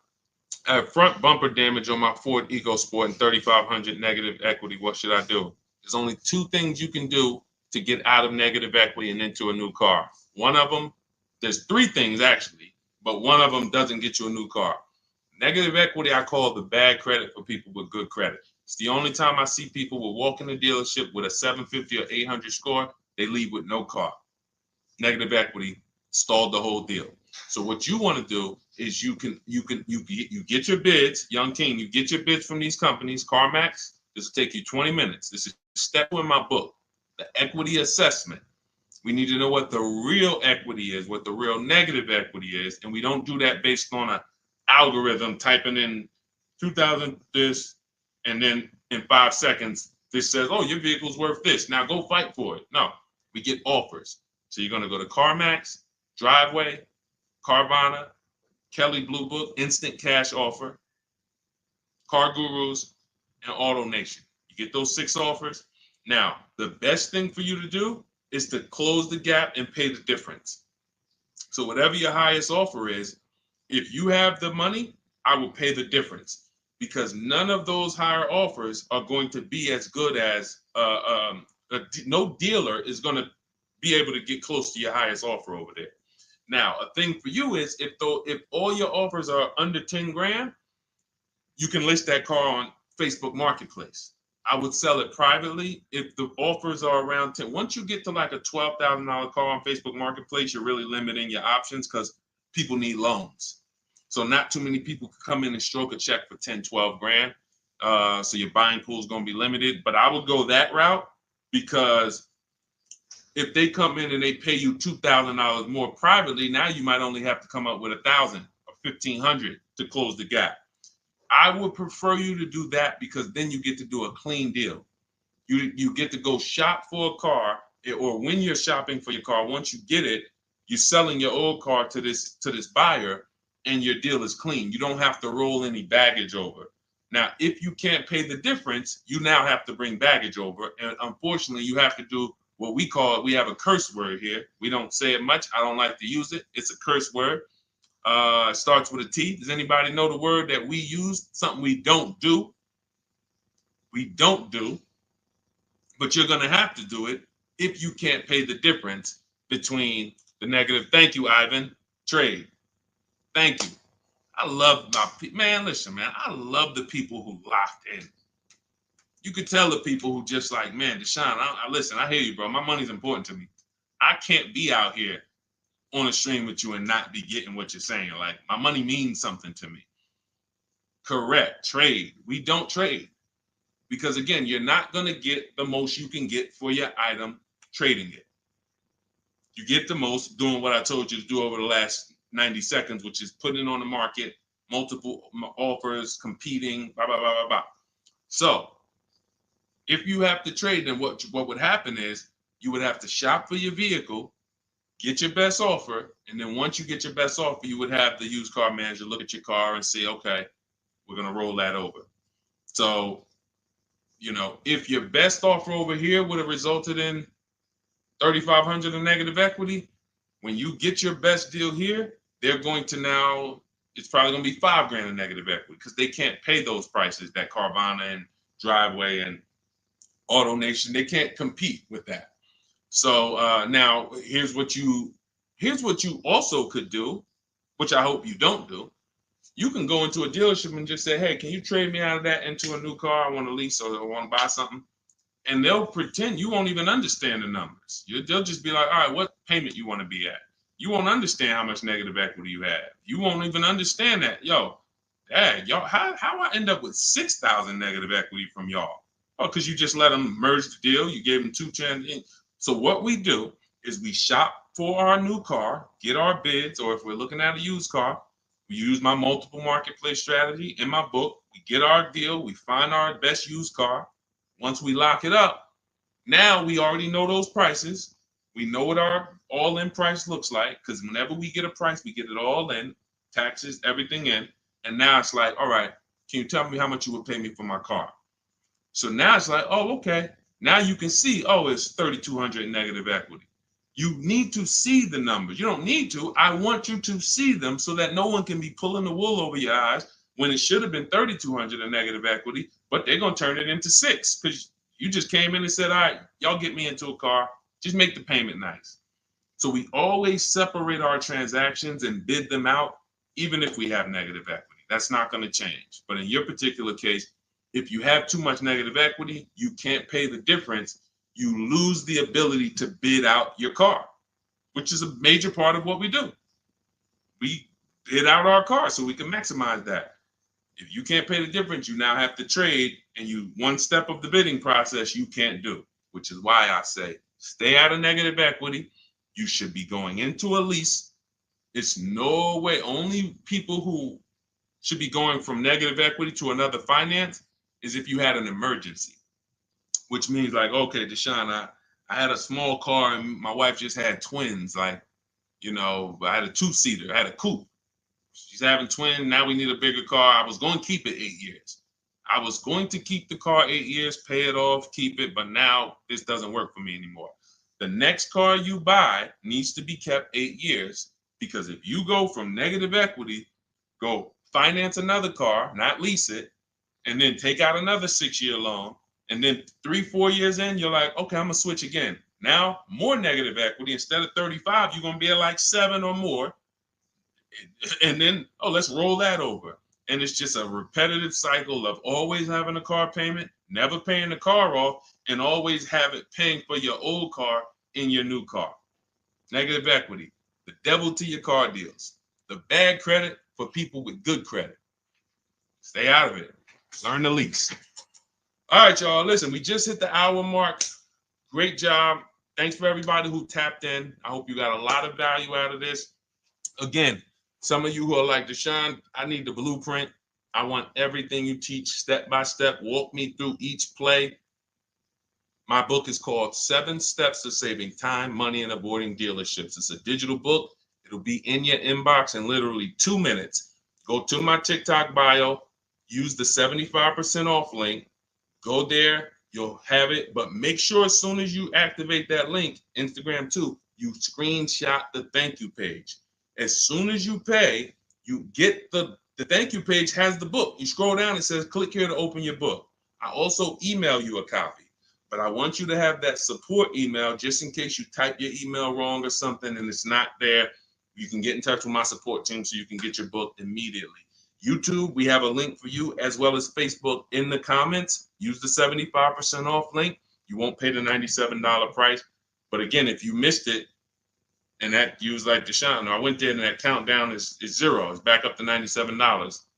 It was a 30-minute offer, and I've been saying that for the last hour I've been on here. So it's still worth it at $97. There's no one who's going to get that book, use it, and be like, Deshone, that wasn't worth $97. You'll be like, Deshone, this is, I got a bunch of books on here. I'm going to end with this. I got a bunch of books on here. I'm going to be honest with y'all. I can't tell you if any of these books are actually saving me thousands of dollars. A couple. I got some good ones. Don't get me wrong. This will be a book, when you look at all the books you ever got, this will be top 3, guaranteed. Where you said, this book saved me more money than any other book that I own. Top 3. That's Cars from Home. And that's the standard we hold it to. It's already 5-star rated. And if you use it already, please go to Goodreads and add to the ratings. We'd love to see it. All right. I'll see y'all on the next stream. It's always a pleasure. God bless you. Keep winning. And make sure you send me your success stories by email. I want to see your car deals. All right. God bless.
All right, we're live with car questions and answers right now. If you are car shopping, I want you to type a 1 in the comment. Right now, everyone's overpaying for cars. It is absolutely, it's crazy what I'm seeing right now. And as someone who spent 14 years in the car business, I cannot believe that people used to take car buying. People used to get okay deals. Back then, people weren't getting, hammered the way they're getting hammered now. But I see these deals. I get DMs all the time. People are sending me the prices they're paying, and I can't believe it, and I want to stop it. So what we'll be doing right now is making sure Anyone who's shopping for a car, I want you to start asking your question. We got our first question coming from TikTok. As you come in, share the broadcast with some, if you enjoy it, if you're enjoying what you're hearing as we talk over the next hour, tag someone in, because most likely one of the people that I'm talking about who's out here overpaying for cars is someone you know. So no, I guarantee you no one will ever be mad at you sharing my page with them. I don't tell jokes. I don't waste time. All we talk about is thousands of dollars and how to make sure you keep it in your pocket. This whole live will be sponsored by my new digital book. It's called Cars from Home, 7 Steps to Saving Time, Money, and Avoiding Dealerships. Everyone who types a 1 in the comment on Instagram and Facebook, I'm going to send you a link to get your copy at 75% off. Everyone on TikTok, you want your copy 75% off. It's an instant download. You go to my TikTok bio, you won't leave the broadcast. And everyone on YouTube, we have a comment pin for you so you can get your copy for 75% off. That's the blueprint. That's the guide. That's the step-by-step for leasing, purchasing, new cars, used cars, high mileage strategies, bad credit strategies, all step-by-step so that you can have the blueprint to make sure you're not one of these people out here that's overpaying. Okay, so first question came from Coral on TikTok. Will better incentives be coming out by December? You never know what incentives there are. People will lie to you about incentives. And in fact, when you walk into a dealership, if you ask them, do you have any incentives this month? What do you think they're going to say? Even if they don't have any, they're going to say yes. Because they're never going to say, no, we don't have any, come back next month. You'll never hear that. So how do we know what the real incentives are? And just so I can be clear, because I want to talk in a way for the most, even if we got high schoolers on here coming out of high school and want their first car, I want to talk in a way you can understand this. In fact, you might get this more than some of the adults who've been programmed a little harder because, you know, they've been doing the same thing for years. Incentives or rebates and low interest rates and anything the manufacturer puts on a car to help it sell more. So it could be a military rebate. It could be a conquest rebate. Conquest rebate is a rebate for a competitor's car you own. So if you're buying a Lincoln and you have a Jaguar, they might have a conquest rebate, a loyalty rebate, dealer cash, which is not a rebate. It's just literally cash that the dealers get to make deals with. It might be $1,000, $3,000 dealer cash. Federal rebates, we're seeing a lot of that with electric vehicles. There's no obligation for them to tell you about any of this stuff. If you go in there and you get a car and you didn't know any of this stuff existed, it's buyer beware. You lost. You don't get to sue anybody and say, wait, guys, I found out you guys had $7,000 in rebates you didn't tell me about. That's why it's our job to make sure we are getting the actual rebates. And how do we get it? We must shop multiple offers. Any car, and right now I'm talking to people. This is a new car and used. Some of the questions that we're going to get are going to be for new cars, leases. Some of them are going to be for used cars. This is a new car question. This is a lease question. Anytime you hear somebody really focusing on incentives, the only incentives you really get for used cars is if you're buying a certified used car, you might see a low interest rate. That's really one of the only incentives. A certified Honda might have a 1.9 interest rate. You're not going to see that. You're not going to see any rebates off a used car. But when it comes to new cars, oh my God, like I said, you could be $5,000, $10,000, $15,000 in rebates. In fact, Sean right here, check this out. Sean, who picked up his F-150 Lightning, I'm showing it on YouTube. So I know you guys on the other platforms can't see it, but on YouTube, Sean got an F-150 Lightning and the rebates totaled $15,500. When I worked for Mercedes, I sold a Maybach. It's actually called Maybach, but you know, most of you guys probably know it as Maybach. It had a $20,000 rebate on it. So if you come in there, somebody asked yesterday, we were live streaming, right? And the guy's like, how do I get them the invoice price? Invoice price, that's 2004 internet stuff. Without knowing that you're getting the biggest discount and all the rebates, you got nothing. And that's what you need to know. How do you do it? You got to realize 4 out of 5 dealers are going to lie to you. They're not going to tell you about all the rebates. They're not going to tell you about some of the rebates. They might say, hey, we don't have any rebate. And then later they'll bring them. The only way for you to get them is for you to get multiple offers so that you can see that. I always suggest 5 offers. I have a strategy in my book called the 25 to 5, where we connect with 25 dealers online. That gets us 5 offers. If you want to do it manually, you can pick up the phone, you can call, only ask for sales managers. Do not deal with salesmen if you are going to do this, because then you're going to be, I'm telling you, I spent 14 years in this business. Only if you're going to do it my way, you'll do it only by internet, no talking. If you're not getting the book, if you don't have my book, then you say, all right, I'm going to do it the manual way. Call, only speak to sales managers, or your life is going to be hell trying to get these offers. And you need to get at least 5, because as I said, once you get one offer and you be like, oh, wait, this person took off $1,000. That's their best offer. Then you get another offer. Wait, this person took off $3,000. That's their best offer. Oh, this person said it's $3,000 rebates and they took off another $3,000. They saved me $6,000. Oh, that's their best offer. Then you're going to start to see how people are out here overpaying, because they're not shopping multiple offers. They're getting one quote, going into their local dealer and saying, okay, do the best you can.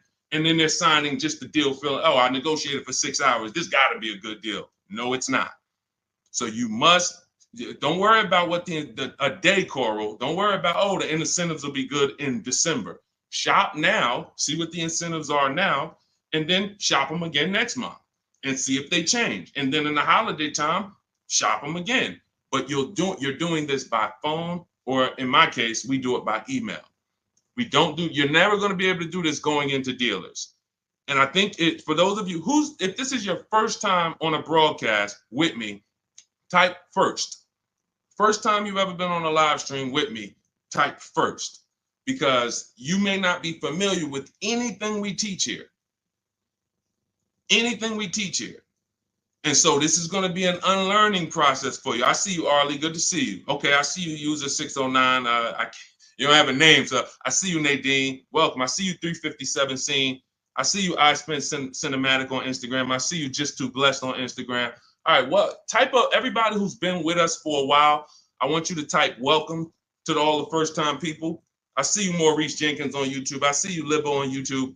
Everybody who's been here before, you kind of know a little bit about the foundation, or you've been mastered this. Maybe you got cars using what we teach. Type a welcome to the first-time people, so we can let them know, welcome to the new way. Welcome to the new way. There's gonna be a lot of unlearning, but we're going to try to make it as comfortable as possible for you. But the major thing that you need to understand right up front is I teach a philosophy called cars from home, which means you can get your best offer, below market offers that no one else is getting. You can pay prices that no one else is paying without ever leaving your house. And in fact, the only way for you to guarantee that is to make deals from home, because this is where you're in control. This is where you can't let your emotions get out of control and make a bad decision. And this is where you can use the internet to talk to multiple dealers at one time and have them bid for your business. All right. Go ahead, Dolan. Everybody type your questions. We'll continue to get to them. Coral, I think you kind of got the premise of what we're, what you need to focus on first, which is, unlearning the waiting for incentives and shopping wide, talking to multiple dealers, and actually monitoring the incentives from month to month yourself. Okay, what's up, D? This is Maurice from YouTube. What's up, D? I want a pickup truck. I like the Chevy Silverado. Okay, I know you said not to lease a vehicle you like. Okay. When did I say that? I know you said not to lease a vehicle you like. So I'm getting confused on financing and leasing. Okay. Okay, let me be clear. I never said don't lease a vehicle you like. I know you hear a lot of stuff from me, and that could be you might have gotten confused somewhere. It's all good. Here's how who's ready to finally put the leasing versus buying to bed forever.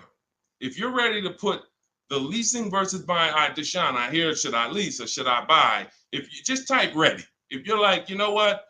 I hear videos from you, Deshone. I hear people from, I never used to hear videos about leasing 3 years ago. Now all of a sudden everyone's talking about, hey, you should be considering leasing, ready to consider leasing. I love numbers. And I love making the numbers easy for you. If I can't make the numbers easy for you, then I can't do what I'm called to do. The easy way to know from now on, should I buy or lease a vehicle, is to ask yourself, how many years am I keeping the next vehicle? When you're considering a lease, you're considering how you're going to beat depreciation. I see y'all tapping the screen. Every time you hear something on TikTok you like, just double tap the screen and y'all keep running those likes up. I appreciate it. TikTok brings more people over here. And, you know, I appreciate you guys. You guys help this message spread. You need to ask yourself, this is the first question. In my book, some of you have it, my digital book, Cars from Home. The first question before anything, before what car I want, is how many years am I keeping the next car? Because when you are getting a depreciating asset, you have to look at it like this. Every time you buy a car, I want y'all to think about this. What is this, Deshone? This is depreciation. If you buy a car today for $40,000, how much is that car worth in how much is that car worth in 5 years? Throw some numbers out there. You buy a car today for $40,000 in 5 years, average miles, how much is that car worth?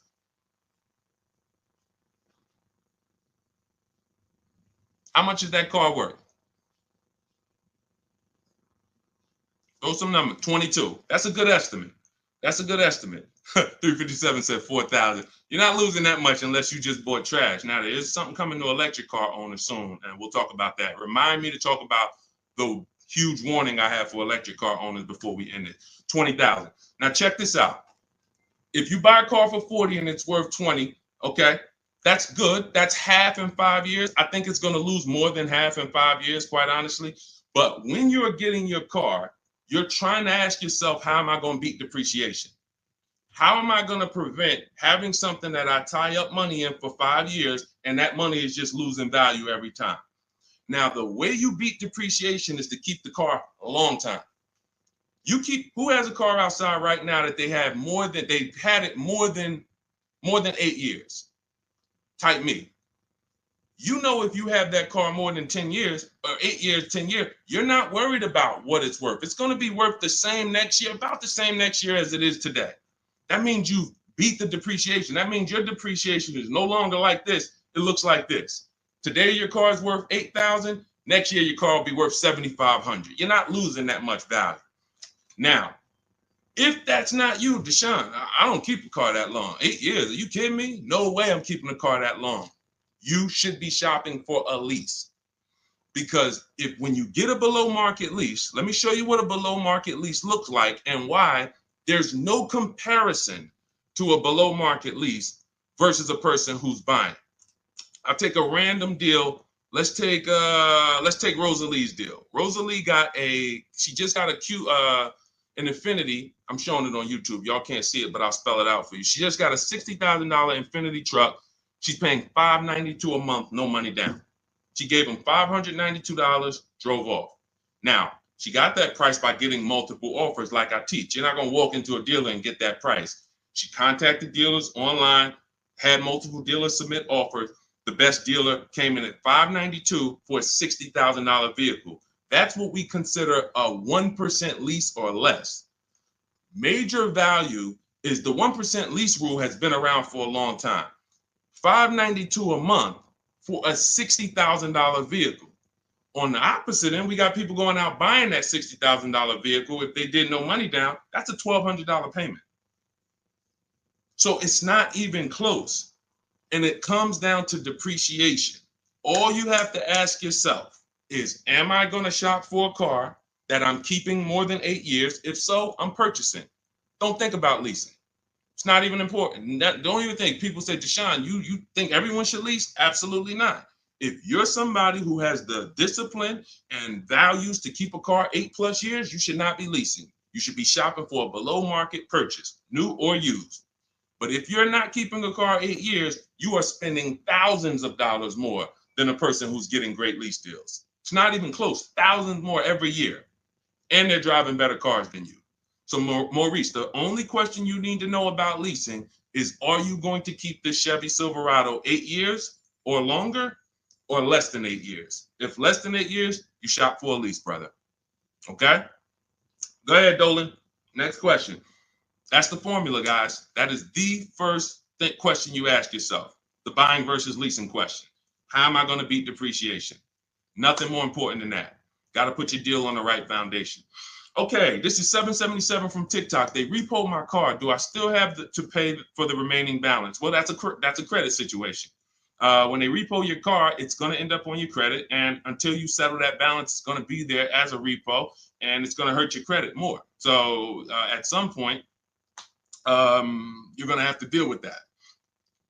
It's not going anywhere. So what a lot of people, and I would tell you, everyone who's having credit issues, you should be following Shonda Martin, Road to 750 Plus on Instagram, on TikTok. She's on every platform, and she teaches. She's basically the me of credit. All she does live Q&As. She can, go rapid fire Q&A. And when someone can sit on a live and answer questions on the fly, like random questions, that's when you know they're an expert in their subject. And I've seen her do that dozens of times. So you should be following her to see how to deal with that repo in the best way. But for sure, it's not going anywhere until you handle it. Go ahead, Dolan. Next question. All right. This is called RAV4 EXL Premium versus CRV EXL. Which is better to negotiate discount with at a dealership? There's no way to know that.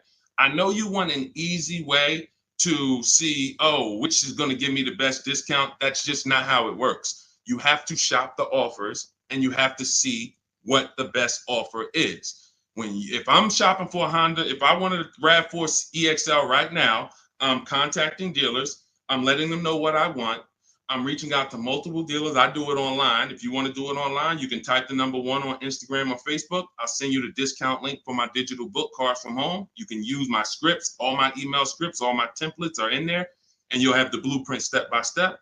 You can get your copy for 75% off in my TikTok bio or in the YouTube comments. If I was doing it manually, I'm calling and I'm getting multiple offers for this RAV4 EXL from multiple Toyota dealerships. And then I'll see, okay, the best Toyota dealer said they'll take off $4,000 from me. Okay, all right, cool. All right, now let me get the Honda deals done. So it's you don't know what it's going to be. Like give you an idea. This person, Kimberly here on her Maserati, she got a Maserati. She saved $20,000 off the price. I got the comment here. I got her post here that she posted with the details of her deal. $20,000 she saved on the price. She didn't know that she was going to save $20,000 on the Maserati. There's no way to know. You have to shop the offers, and this is why you can't feel for the bottom. You can't hope, I think we're at the bottom. I think this looks like it's good. No, you don't know that. You don't know how. You don't know. You just don't know. I know you're looking for an easy way to do it where you press a button, and it tells you this dealer here, this Honda dealer in Madison, New Jersey, is going to sell the Honda at the lowest price and give all the rebates. That'd be cool. It's not going to happen because no one dealer is going to always be the best anyway, or they'll be out of business. If you beat your competition every single time on every car, you're not making any money. You'll be out of business. So at the particular time you want to shop, the mission is to find the dealer who is going to sell you the car at the lowest price, because every one of them is different. So that's what I would do. And if you use my way, you do it quick. When you're using online tools, you can do it quick. Look, Ansley got a car. He said right here, he got his what did Ansley get? He got an Infinity truck. He got a 2024 QX. He said, I started the process Saturday. I accepted a deal Monday. Got the car delivered on Thursday. One weekend. Started the process connecting with dealers on Saturday. Had offers coming in, accepted an offer on Monday. He got a 1% lease deal, $554 a month on a $58,000 vehicle. You can do this on new cars. You can do this on used cars. You have the internet as at your disposal. You just don't know how to use it. And you have people you have two departments in car dealers. You have what I call the sales floor. That's who I used to work with, the sales floor. Then you have the internet sales department. The internet sales department is to try not to give you a price and to make people who are trying to shop online get frustrated so they eventually come in. That's the goal of the internet department. And you have to know that the reason why it's hard for you to get quotes online is because you don't know what to give a dealer to get quotes. You don't know. You got to give them your zip code so they can work the tax. You don't know. They need to know what vehicles are in your household. You're getting defensive. Hey, why are they asking me for this? Well, it's because they need this stuff. That's why in my templates, I give you this stuff. They need to know what cars are in your household. They need to know when your deadline is. They need to know what your zip code is. They need to know what credit they should assume. These are the things this is why, Deshone, I tried shopping online, but it was so hard. I know, because you don't know how to do it. And if you admit you don't know how to do it, then we can help. But without unlearning, without saying, you know what, I need to unlearn this stuff that I was taught, you're just going to keep repeating that. So that's why I'm bringing you this and showing you people who are just like you. You have to shop the offers. And once you do that and you learn how to do it in 90 minutes, you'll be like, oh, I can shop any offer I want. Any car I want, I can find out what the best offers are in 90 minutes. But we got to get you there. Go ahead, Dolan. Shoot the next one up, bro. Unique Devo on Instagram. Car payoff 1 year. Should I trade it? 2015 still running. Well, it sounds to me like you want a new car. Look, the cost of replacement is expensive. If you're considering replacing your car, I always say it's always cheaper to keep it. It's always cheaper to keep it. If you can put, do you have a local mechanic? You should. Everyone who has a car, especially an older car, you should have a local mechanic. Why? Because a local mechanic is going to save you 50% off of what a dealership is going to go through. There's some people who religiously go to dealerships every time something on their car goes wrong or breaks. They go to the dealership. Even with engines. Yeah, Deshone, I put a new engine in and paid $10,000. Listen, local mechanics will actually save. They're worth their weight in gold. And so if I can keep my car running, that's what you want to consider. Now, you still owe money on this car. So you shouldn't be buying cars. You should be leasing cars. Because anyone who is replacing their cars while they still have a payoff should be leasing. That's a clear indicator. There's many indicators. I gave you one. If I'm not keeping the car 8 years, I should be shopping for a lease. If you historically replace your cars while they still have loans on them, you should be leasing, because you're paying all the time. You're never getting to what I call the reward stage, which is a paid off car that is not depreciating anymore, that's in your driveway. You can keep it. You can give it to a family member. It's just a dependable vehicle. You pay a little bit every year to keep it running, but you have hundreds of dollars every year that are thousands staying in your household because you don't have a car payment. That's the reward stage. You have to get there. And if you're like Deshone, I don't keep cars that long, then you are overspending and you should be leasing, paying low payments, cents on the dollar. My first lease, I paid $256 a month for it. $256 a month. I had a Pontiac G6, brand new car. I had a friend who was paying $500 a month. Bought a Toyota. Bought it. And that's cool. If I wasn't in the car business and if I didn't have my sales manager at the time say to me, hey, why don't you lease something? I wouldn't have known. I probably would have went and bought something too. But once I saw that, I'm like, wait, I'm paying half the price of my peers. I'm driving a brand new car, and it just kept going. I leased after that, I bought a Pontiac G6. I kept that for 6 years. I didn't know about the 8-year rule at the time. I bought it 6, 7 years. Then I leased a Infiniti Q. I got the G25. It was $325 a month. That was my best offer at the time. That was a $35,000 vehicle. Then I got an Infiniti Q50 when they first came out. That was a $44,000 vehicle. I paid $345 a month. Then I got another Q. I had 3 Q50s in a row. The next one was $365, and then the highest one went up to $390. I want to say $390. So yeah, $390. I never went over $400 a month. These are $45,000 vehicles. Then I got a Jeep Grand Cherokee 2018, $35,000 vehicle, $330 a month. They're lying to you. Like all of this stuff that they're programming you to, leasing is renting a car.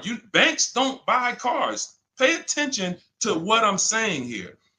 Banks don't want cars on their books. Why don't banks want cars on their books? Because they're depreciating. And look, let's address this. Rick just said on TikTok, but leasing a vehicle only gives you minimal mileage. You pick the mileage on a lease, Rick. You pick the mileage, brother. Hold on. Turn off this. You pick the mileage. Let's get into some real misconceptions about this whole leasing thing. They give you the mileage. Anytime you've ever heard of somebody going over their mileage, if it wasn't a life change situation, like, I used to live close and then I now live far, it's because they wanted to save $20 a month. The payment for 10,000 miles a year was $380. The payment for 12,000 miles a year was $405. They said, you know what, give me the $380. And then get ridiculous. If I go over, I'll just buy the car. Horrible. Why would you buy a car that is not meant to be bought? When you look at the price to buy a lease out, it's not meant to be bought. They don't want you to buy it. They want you to give it back to them so that they can sell it as a pre-owned car. So they say, bring this car back in 3 years, have 30,000 miles on it. You can buy it. You go over by 10,000 miles and then you buy it for the same price. It's just horrible. But it goes back to the fact you didn't pick the right mileage. The difference from 12,000 to 15,000 miles a year is $25-30 a month. So when you're sitting there and saying, shoot, all right, give me the 12,000, knowing you drive 14,000 miles a year, you just ruined your lease experience. Don't blame the lease. Don't blame the lease. We have high mileage drivers getting leases. First dude that I ever saw with a high mileage lease is when I was a manager at Hyundai. He brought his car back, had 75,000 miles on it, like 72. I said, you lease this? He said, yeah, man, I don't buy cars. I don't keep them. I bring them back. I'm in sales. I'm on the road. Man, I pay my payment. I bring them back in 3 years, get me another one. I said, this is interesting. Because the dealerships didn't teach me this. My customers taught me this. My customers' experience taught me these things. I said, whoa, high mileage lease. I saw his payment. This dude was only paying $175 more a month than a normal car payment. $175 more a month, and he gets to drive 25,000 miles a year. But had he bought his car, he'd come in with 10,000, 12,000 negative equity. So, high mileage drivers, if there's high mileage drivers on here, you guys can ask questions specifically about leasing for you, and we'll talk to you. But man, I'm shouting from the hills and showing people proof that you cannot get a good deal if you buy your car, but you should have leased. People out here driving, we're out here driving cars, brand new cars for hundreds a month less than you. Because someone talked you into buying and said, well, but they're renting those cars. Yeah, all right, okay. All right, I've been renting cars then for the last 20 years of my life, driving brand new cars and keeping a lot of money in my household when other people are putting them into new and used cars. Okay, yeah, I'll keep renting it. Go ahead, Dolan. Shoot the next one up, brother. Quintel Jameson on YouTube. Can you talk about the best process for turning in a lease and getting a new lease? First thing you want to do is do an equity assessment. Do you have any money you can make on that lease? Step 2 in my book, after we decide whether we're going to buy a lease, you already decided you want a new lease, so you check off step 1. Second step is, do I have equity in my lease? All through the pandemic, we had people selling leases. I helped hundreds of people that I know about sell leases for $7,000 to $10,000 to $12,000. A lot of them you can see in my older videos. They say, yo, man, you helped me make 7 grand. Yo, I sold 2 leases. I made 15 grand. My mother sold her lease. She made 10 grand. I sold my Jeep Grand Cherokee lease. I made $9,000 back then. But that's when all the resale values were high.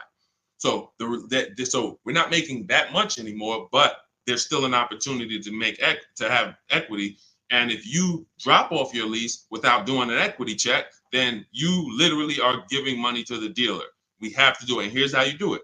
You call your bank, you ask them what your payoff is. Once you get your payoff, then you call and you go to these 6 websites. You do this in 20 minutes.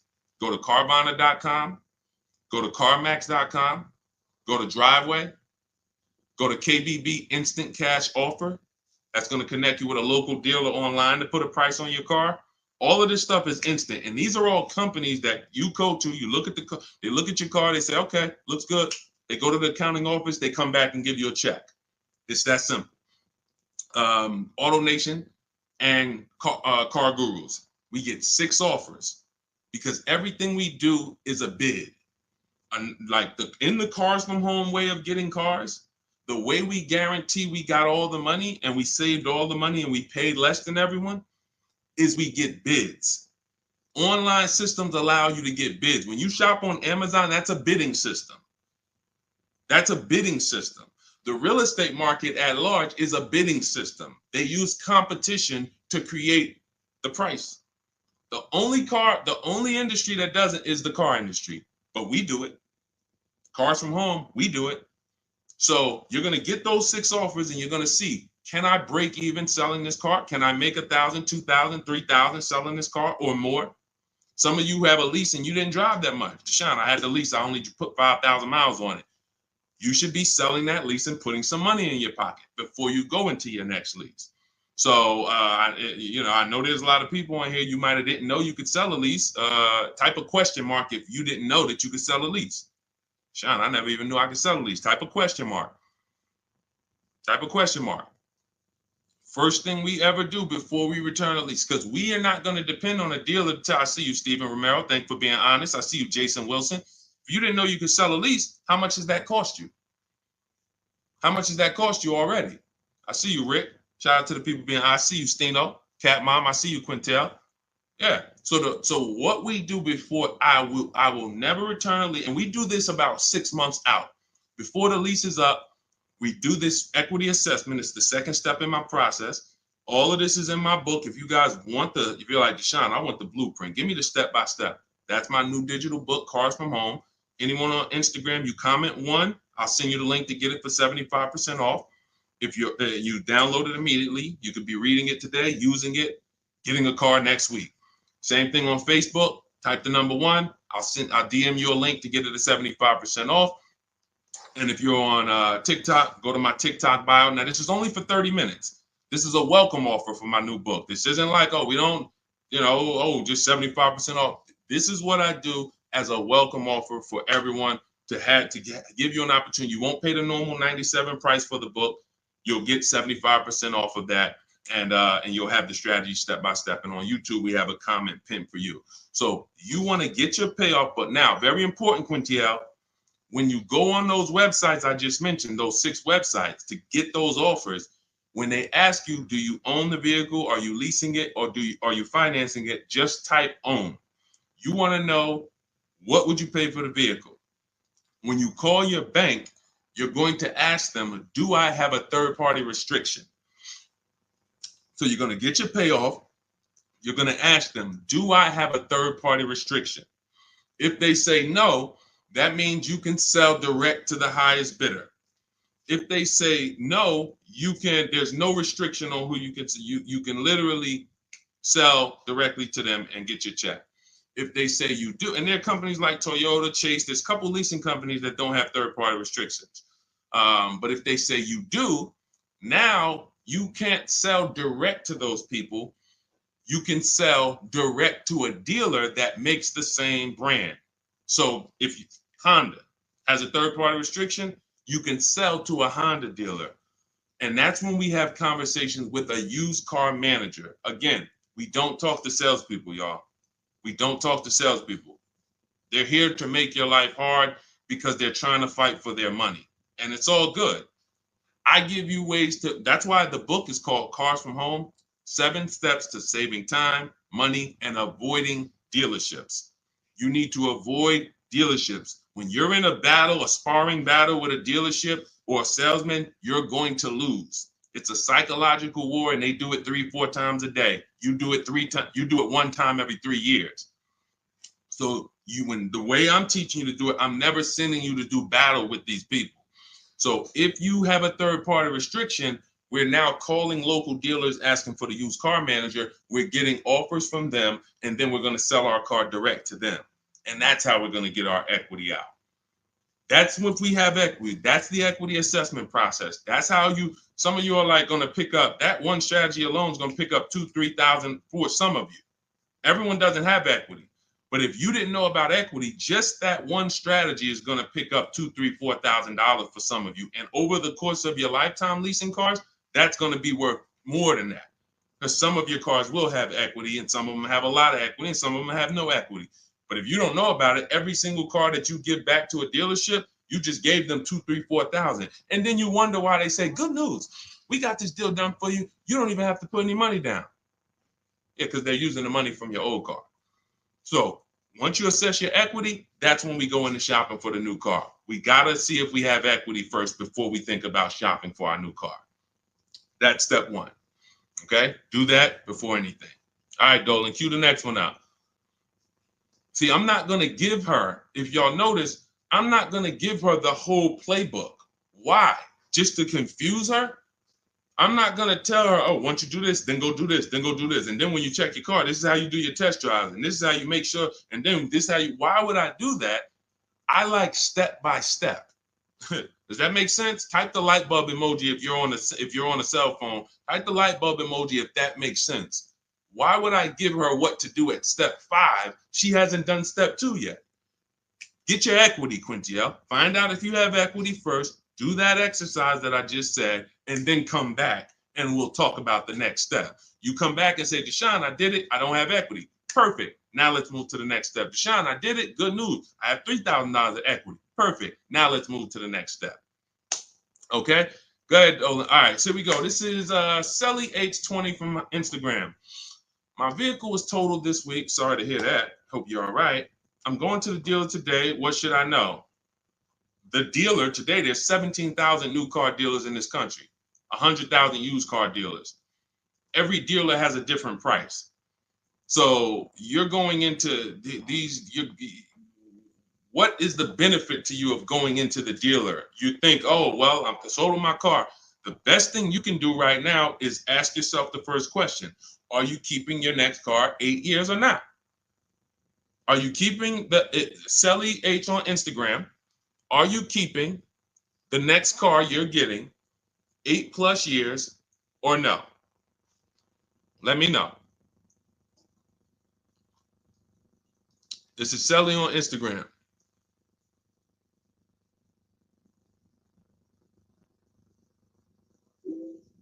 This is the first question. I want to give her time to ask. See, car buying, to pay the prices that you want to pay. It's not one step. It's not just give me this one jumbo step. No, it's a series of steps. It's a series of steps. And I think we live in a world right now that has programmed people to think, oh, I'm going to microwave my way to this whole car deal. Put it in the microwave and somehow I'm going to come out and pay less than everyone else. That's not how it works. You try that, you're going to pay more than everyone else, like all of these people out here who 9 out of 10 people going into a car dealership. If I was able to say, hey, how you doing? I see you just got your car. How you doing? My name is Deshone. They call me Deshone the Auto Advisor. You mind if I take a look at your car deal? You mind if I just take a look at your paperwork? Sure. 9 out of 10 people, I would say, all right, let me ask you a question. If I bet you $1,000 right now that in 48 hours I could find a deal way better than this that you just paid for, this contract that has your name on it, this is your monthly payment, this is how much you just gave them. Would you bet me $1,000 I can't find a deal way better than this? Not even close, thousands less than this. Most people are not taking the bet. And that's because they don't have confidence in their car deal. There's nothing else in life that you do this with. There's nothing else. You will never start a business and be like, oh, I started this business. Me and my family put up 50 grand for it, and be like, all right, well, did you do your due diligence? Did you, you would be like, yeah, we got an attorney. We did some consult. We took our time. It was a big decision for us. But a car, same 50,000. I'm going to go into the deal. Oh, and I want to make that deal today.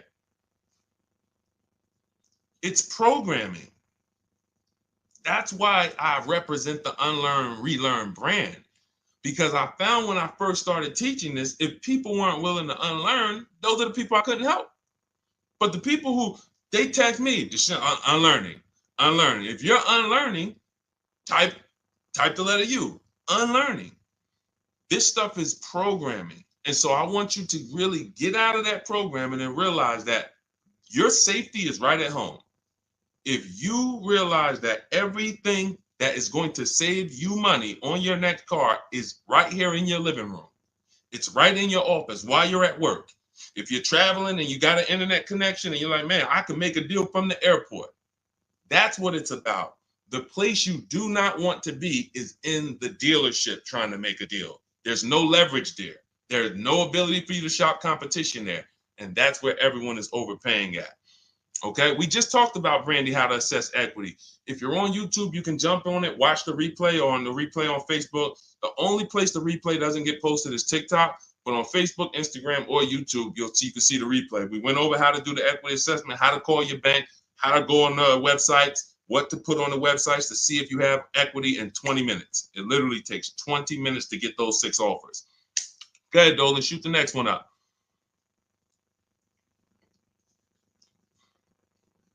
Steven Romero from TikTok, shopping through Carvana. Carvana is one marketplace. That's all it is. Carvana, I know Carvana is, oh, you don't have to see, the reason Carvana wins is because people are scared of dealerships. There's no other reason than that. Carvana has historically paid more, especially throughout the pandemic. They were paying more to buy cars than anyone else. So let me ask everybody on here a question. We got at least, we got a good number of people on here. Let me ask, got some intelligent people. If you are paying more than anyone to buy cars, when you sell those cars, are you going to be higher or lower than anyone? If you're paying more than everyone, you're paying more than dealerships to buy cars. Everyone was selling their cars to Carvana, selling their cars to CarMax. If you are paying more than everyone else to get your inventory, when you sell your inventory, is it going to be higher or lower than everyone else? Exactly. Higher. Exactly. But how do they do this then? They do this because people are scared of dealerships. So they would pay more just to be able to say, thank God I didn't have to go to a dealership. Man, I saw my car come down that vending machine, and then I saw that car pull up to my house on the Carvana flatbed, and you just overpaid $5,000 for that car. They charge you for their service. Hey, to avoid going to a dealership, listen, we're not giving you the best price, but we are giving you the best experience. In our case, there's tons of dealers who will deliver a car to you. There's tons of dealers who you can have the same experience with. Every time we get a car, we have the same Carvana experience. My experience, the people who, look, everybody who you're going to see me go after right now, and if you hop on YouTube, you'll see this. Look, Tosha's experience, just like Carvana, did it from home. Look, Vincent got his used car, 43% off, 3-year-old Lincoln, 43% off the original price. Got it on, got it from home. Look, Ansley, we already went over Ansley. Sean saved 20 grand on his F-150 from home. That's a Carvana experience. Look, Rosalie, we already talked about her. Carvana experience. Look, Jen got her Subaru, leased it from home. You can give yourself the Carvana experience without paying the Carvana price. And when you're shopping for a used car, Carvana is just one marketplace. You also need to open up CarMax, Driveway. In my book, I have what's called the multiple marketplace strategy. The way you shop for used cars, the way we shop for them, is different than the way we shop for new cars. New cars, we use a strategy called the 25 to 5. That's when we reach out to 25 dealers. So we're shopping for a Toyota. We're going to reach out to 25 Toyota dealers online. We do this in 20 minutes. We send them our templates. All of that is in my book. It's a digital book. You copy and paste my template. So you do need to be able to copy and paste. Let me preface that. Do not get my book if you're not familiar with copying and pasting and emailing. I got to preface that. I know people, Deshone, isn't everybody good with that now? No, everyone's not good with that. I've been doing this for 3 years now. I know everyone is not able to copy and paste and just send emails. You know, everyone, that's just, so I have to preface that. But that's how we reach out to new car dealers. We're going to reach out to them for leases and for new cars online using scripts, and we're going to get 5 offers with the scripts. With used cars, it's totally different. We're not reaching out to 25 dealers. Every dealer has their inventory on a marketplace. If they don't have their inventory on a marketplace, do not shop for it. Don't talk to them about it. If they don't have that inventory in a place where it's in a competitive environment, I don't want to talk about it. Who saw the video when I was in the car dealership and I said, this is a used car, it doesn't have a price on it. I was in the car dealership and I said, look, anytime you see a used car, if it doesn't have a price on it, you know, don't negotiate on it. If you saw that, type I saw it. Whenever someone is not putting a price on a vehicle for any reason, it's because they want to make the price up and negotiate down. So let's just say I'm a slimy dealer. Let's say I got a $40,000 car. It was $40,000. I was at a dealership yesterday. We made a commercial about a dealership, and I looked in the car. It was a used car. It was a 2018. It had, the only price it had on it was the original price of the car.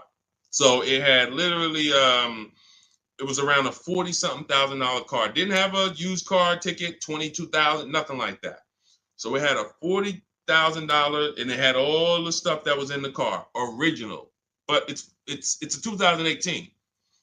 So what happens when a person says, hey, how much you want for that car?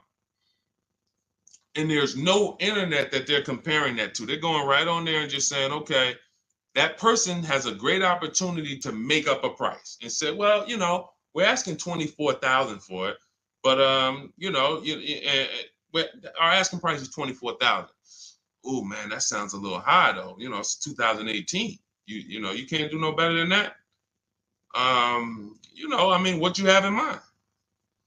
You know, I'm trying to be around 20.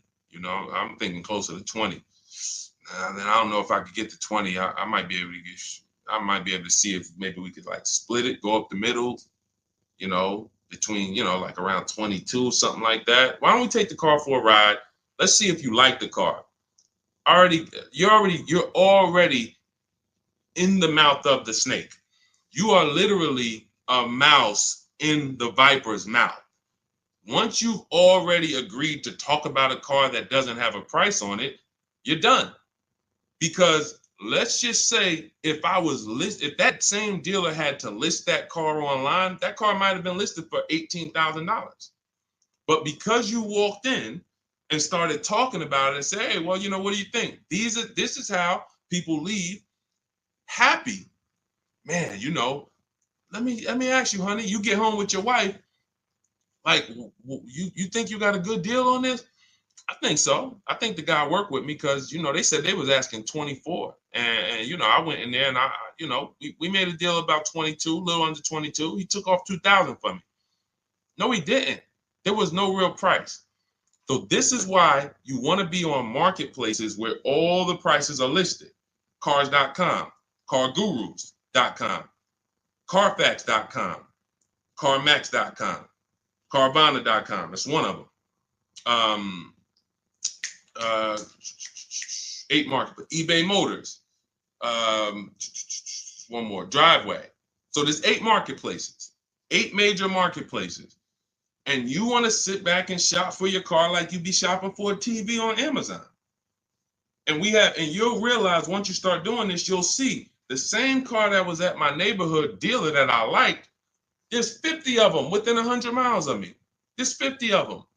In fact, once I pull a Carfax, I'll see that one didn't even have a good Carfax, the one I was looking at. That one didn't even have the service records that I want to see.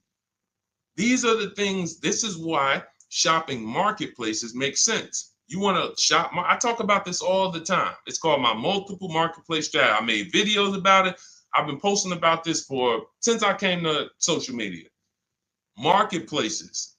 And again, the only people who are going to win with this are people that's locked in. People who are serious about saving their money, who take car buying serious. Everybody who like Deshone, this sounds harder. What, you want to go in the dealership and just go ahead and let them just work you a deal? God bless you. This is not for everybody. I know this. This is for the people who like Deshone. I want to make sure, and it's easy. All the people who you see me showing you, Jared, all of these people that's posting their cars, Teddy, if you're on YouTube, you can see this stuff.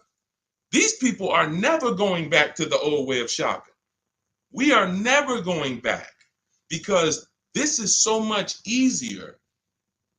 And once you get it and be like, man, shopping online is a million times easier. I don't have the anxiety and there's nobody pressuring me. Oh, all of these people are competing, sending me emails. Hey, can we do this? Hey, what if I get to this? What if I get to... They're never going back. And that's the world I want you to come to. I want you to unlearn that old world, come over to the new world. Go ahead, Dola, shoot the next one up. I think we hammered that point home because we get that question probably every day. Carvana, something about almost every stream, somebody said, hey, what about Carvana? It's one marketplace. And they're 99% of the time, Carvana is going to be the highest price for any car you're looking for. 99%, not 100, not 100. 99%. RL, looking to finance a Toyota 2025 Camry. Should I purchase the extended warranty? It's a great question. RL said he's looking to purchase a 2025 Camry. Should he purchase the extended warranty? So a warranty is a risk product. It's risk assessment. I might buy something and I don't use it. The key to understanding if you should get a warranty is to ask yourself, how expensive is it to fix this car? And does this car have a high likelihood of things going wrong? Give you an example, a Toyota, Honda, as long as you get a good one, and in his case, he's purchasing a new one, they have a history of inexpensive maintenance, and they have a history of things not going wrong. I wouldn't get a Toyota extended warranty. Why?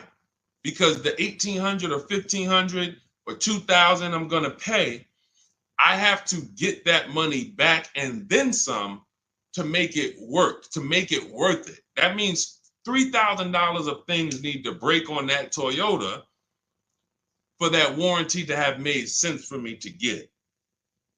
Now, on the other hand, when I work with Mercedes, some of you know I worked with Mercedes for 5 years. Every time I would have a client who was getting a Mercedes, I would ask them, how many years you keeping the car? If they said they were keeping it a long time and they weren't going to lease, then I would tell them after we made the deal, buy as much warranty as you can afford. That was and some of my clients in New Jersey, they can attest to that. That was I was very unapologetic about it. Buy as much warranty as you can afford. Because when something breaks on a Mercedes-Benz, nothing is less than 4 digits. There is no, oh, this broke. It's only going to cost us $400 to fix. Nope. So the price of the extended warranty on a Mercedes-Benz or a BMW or a Porsche or anything that has a high, and I have this, we handle this in my book in step 6. This is in the paperwork and protection step. Everything is accounted for. So everything on this stream I'm teaching is out of my book. It's everything. So when we're looking at, and where does this vehicle rank in terms of repair costs? Is it on the higher side? If so, the warranty makes more sense to get. If it's on the lower side, warranty makes very little financial sense to get. And that's how we gauge getting extended warranty. It's a risk assessment. All right, good question though. Very good question. All right, go ahead, Dolan. Shoot the next one up. Too Cool 09 from TikTok. Should I buy or lease a vehicle through my LLC or through myself, or does it matter? This sounds like you don't have a business where the actual car is being used. If you, a realtor, for an example, and could y'all double tap, keep double tapping the screen, keep running those likes up. I appreciate y'all on TikTok. Every time y'all double tap the screen, y'all run the likes up and keep them moving. TikTok continues to tell people about the broadcast. And shout out to the sharers. I appreciate you. Matter of fact, I got to jump off of here because what I'm going to do is, no, I'm not going to jump off now, but I have to do something. Somebody who shared yesterday, I got to go to my DM and I got to send her, I'm literally just talking notes to myself. Okay, so big talk about buying in LLCs lately. Big talks. You know, you see videos about it, get caught through your LLC. There's going to be tons of people audited who had cars in their LLC, writing certain things off and are not using the car for business. It's going to be very, very bad. It's coming because the IRS may come later, but they come. When they see, okay, we see people getting all these cars, they know the social media videos and people just putting cars in the LLC. If you are a realtor, for an example, when I was with the dealerships, I dealt with a lot of realtors. Came in, put cars in the LLCs. Why? Because they're on the road. They're using the car for business. They're writing off certain things, be it the maintenance, be it the repairs, or they're writing these things off. Why? Because it's actually business being done with the car. On the opposite end, you have people who have no business at all that involves that car. They're not traveling with that car to clients' houses. They're not doing it, but they want to buy the car and they want to write off tons of stuff or have some type of tax advantage. And now, I'm not a CPA, I'm not an accountant, I'm not giving you tax advice. I would just tell you that if your business does not involve a car or travel, I'm not going to ever tell you to put a car in an LLC name. Now, you talk to your accountant about that, talk to who does your taxes, but that's really the basis of if I should get a car in my LLC or not. Does my business do business with a car? That's it. And after that, you decide, how long am I going to keep the car? Then it goes back to the most important question. How many years am I going to keep the car? 8 or more, I'm going to buy. Less than 8, I'm going to lease. That's it. That's it. A lot of audits are coming. I'm telling you. You see the PPP loans. It took a while, but people are going to jail now. It's going to be the same way with these cars. People are not going to be able to pay some of these people getting Range Rovers. Yo, hey, I see you. You got this Range Rover. You wrote off like huge amount. Let me tell you, how much business was done in this car? Oh well, it's going to be it's going to be bad. That's why financial literacy is important, people. Okay, so all of this is out of my new digital book, Cars from Home, 7 Steps to Saving Time, Money, and Avoiding Dealerships. I can sit here all day for the next 2-3 hours talking about the strategies we use, the process we use, the system I created to help all of these people that I've been talking about in the broadcast save this money. You can see these deals, and some of you are going to go and you'll see, wow, I got that same car. I got to hit you with the bad news first. The bad news is, hey, Rodney Brown, I'm sorry to tell you, my man, but the same car you have, we just helped somebody get it and look what they paid. Dang, they paying a lot more than me. They put money down? No, they didn't put any money down. How they paying that low? It's because they know stuff you don't. They followed a process that you didn't follow. You went into the second most expensive purchase that you're ever going to make, and you just winged it. You just say, hey, you know what? It's a $50,000 car. It's a $40,000, $30,000 car, $100,000. I'm just going, I think I can feel my way through this joint. That's why you're paying the prices you're paying. That's why you're not paying what we're paying. So when you come into our world and you're like, Deshone, I want the blueprint. Everything I teach is in my new digital book, Cars from Home, 7 Steps to Saving Time, Money, and Avoiding Dealerships. So type of number 1. On Facebook, I'll send you the discount link. You can get the 75% off. Type the number 1 on Instagram. I'll send you the discount link. 75% off. That's our welcome offer. It's only for 30 minutes. And if you're on TikTok, go to my TikTok bio, get your copy for 75% off. And on YouTube, we have the comment pinned for you in the comment section for you to get yours at 75% off. And make sure you are reporting to me your deals, just like Tiffany. Tiffany, when she got the book, I tell everybody, send me your deals so that I can read them on the show. Tiffany got a Mazda CX-90, just got it, $44,820 car. From home, she said, I believe we got a great deal from what we learned in the book. Look, from home, $6,530.78 discount. Never left the house. Got multiple offers. The dealer that took, look, is a $44,000 car. She basically said, what, 15%, 16% off then that? People go in and say, hey, get me the MSR, get me the invoice price. She blew invoice price away using the book. Get your copy. It'll be in your inbox now. Make sure as soon as you purchase, you screenshot the thank you page. I tell you, you'll see it big. Screenshot this page. Why? There's a support email on there just in case for any reason you don't get the book. It's usually because you type a letter wrong in your email. You're typing fast. You can reach out to my support team to make sure that you get your book. I want you reading it now. I want you using it now so that you can be like Ansley. He said, look, I started the process on, I started the process on Saturday. I accepted the deal Monday. Doesn't take long. Doesn't take long. You can literally be you can be signing a below market deal in 3 days using the strategies. These are not meant to, this isn't going to school. You know, I spend a lot of time in these videos warning you what not to do. In my book, I'm not warning you what not to do. I'm telling you what to do. Do this, do this. Now, all right, you did that. Great. Now do this. Oh, great. Now you did. Now do this. And before you know it, great. Congratulations. Let's get ready for delivery. That's how the book is laid out. All right, so we're gonna jump off. We've been on here for a little over an hour. I know it's early. You'll be able to watch this throughout the broadcast. You know, I can't really answer. Look, I could give y'all BS answers, and I can get through 100 questions. If I give you BS answers, I can zip through 100 questions in 1 hour. Do Lexus give good deals? Well, sometimes got to shop around. Next question. Is there any negotiation on leases as far as monthly payments without putting money down? Absolutely. We get our deals with no money down. That's how we submit our offers. You get at least 5 offers and you'll find out what the best deal is. Absolutely negotiate. Next question. I could do that. Is that what y'all want? Let me know. What I do is if someone asks me a question, I go deep on the answer because this is car buying. This is not.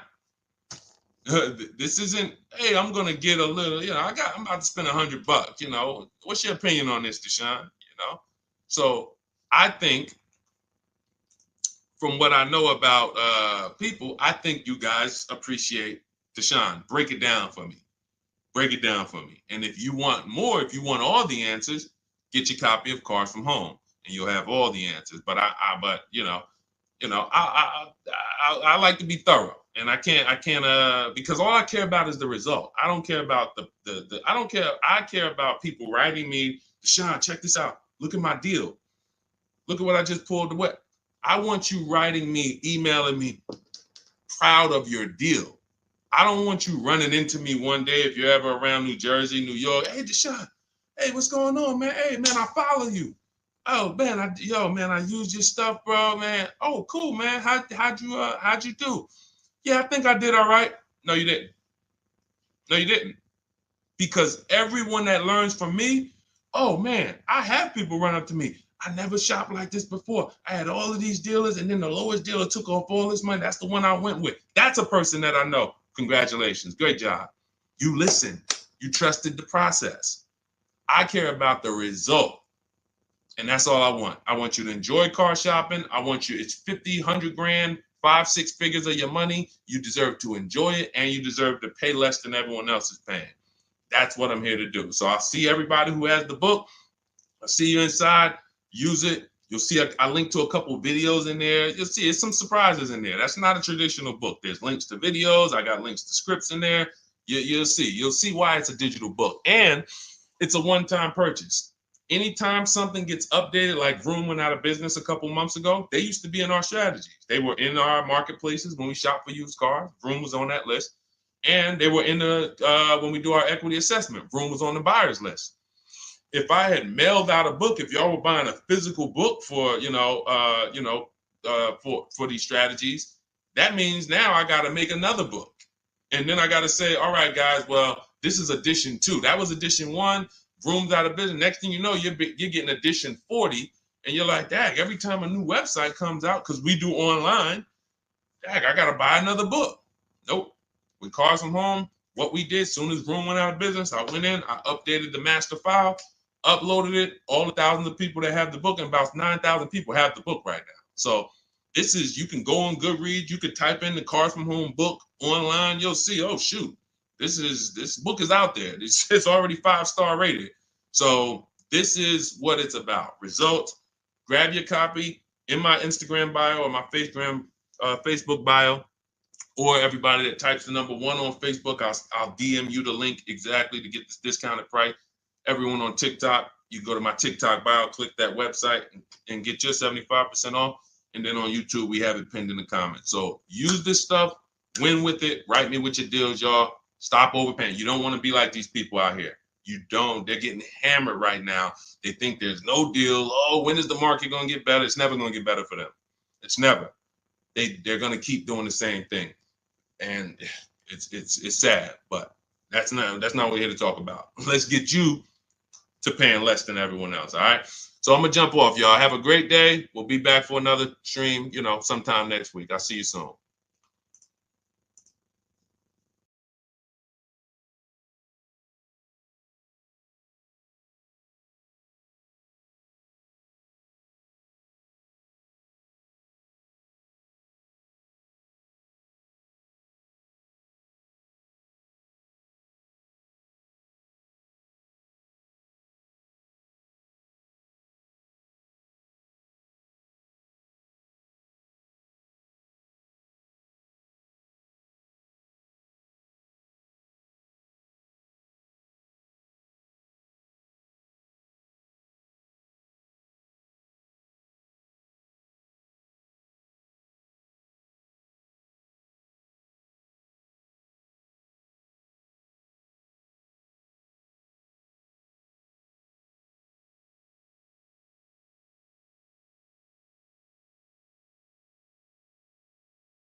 Just hit that. Just take us live. All right, we're about to talk some serious car questions and answers. I want you to ask any question you can think of concerning car shopping so that we can dig deep into it. It looks like Facebook we continue to have trouble with, and I think it's because we already have a stream going there. See if you can get out of that stream, Dolan, if you can cancel that stream so that we can get on the Facebook. But I want you guys to start asking your questions. And Dolan, bring the first question in so we could get the show on the road. And then what we'll do is we can check the back end and try to delete the broadcast from Facebook so that we can get on Facebook. Okay, this is Sam from TikTok. So there's a car for $7,000. I want to sell my car worth $12,000. Can you explain that?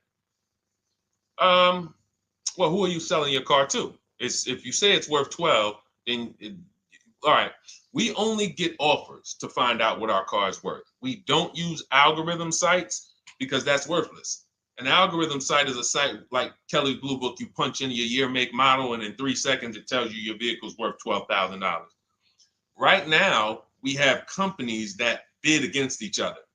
And what you want to do is you want to go on your computer, go to CarMax.com, go to Driveway.com, go to Carvana.com, go to AutoNation.com, go to Kelly's Blue Book Instant Cash Offer.com, and go to Car Gurus. All of them will connect you to somebody or some major buyer who pays cash for cars immediately. Literally, quick inspection, drop your check, and you're on to you're literally, it's that simple. We are no longer at the mercy of private owners who are going to come by and look at our car and no one buy it and talk us down. There are extremely competitive buyers in the market that I've been telling people about since 2021 when we were cashing out. I was big on telling you guys during 2021 to 2023, during that whole pandemic run, cash out now, because the values of those vehicles will never see them again. So there are some people who cashed out, but that was also the beginning of showing people that you can sell to what is called institutional car buyers. And that is what stopped people from trading their cars. There are people who have learned from me, and maybe other people have mentioned this, that will never trade a car again because you're not getting the money that it's worth. So you go to those 6 companies, Sam, it should take you no more than 20 minutes. They're going to give you their best cash offers. And then you can sell to them and you can go buy something else. But what I want you to get in the habit of doing, everybody, is separating your transactions.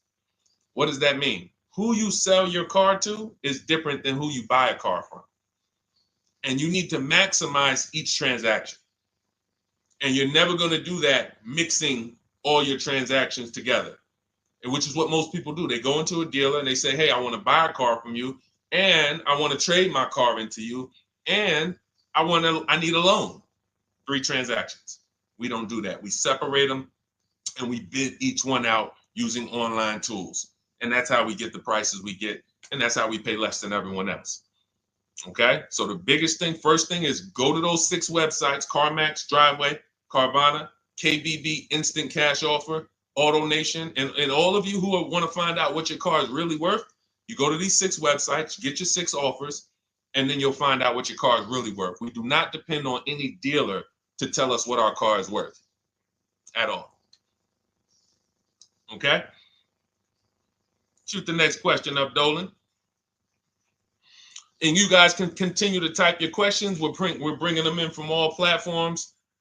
This is Terrell Taylor. By the way, everything that I'm talking to you guys about is out of my new digital book. It's called Cars from Home: 7 Steps to Saving Time, Money, and Avoiding Dealerships. Some of you may have it.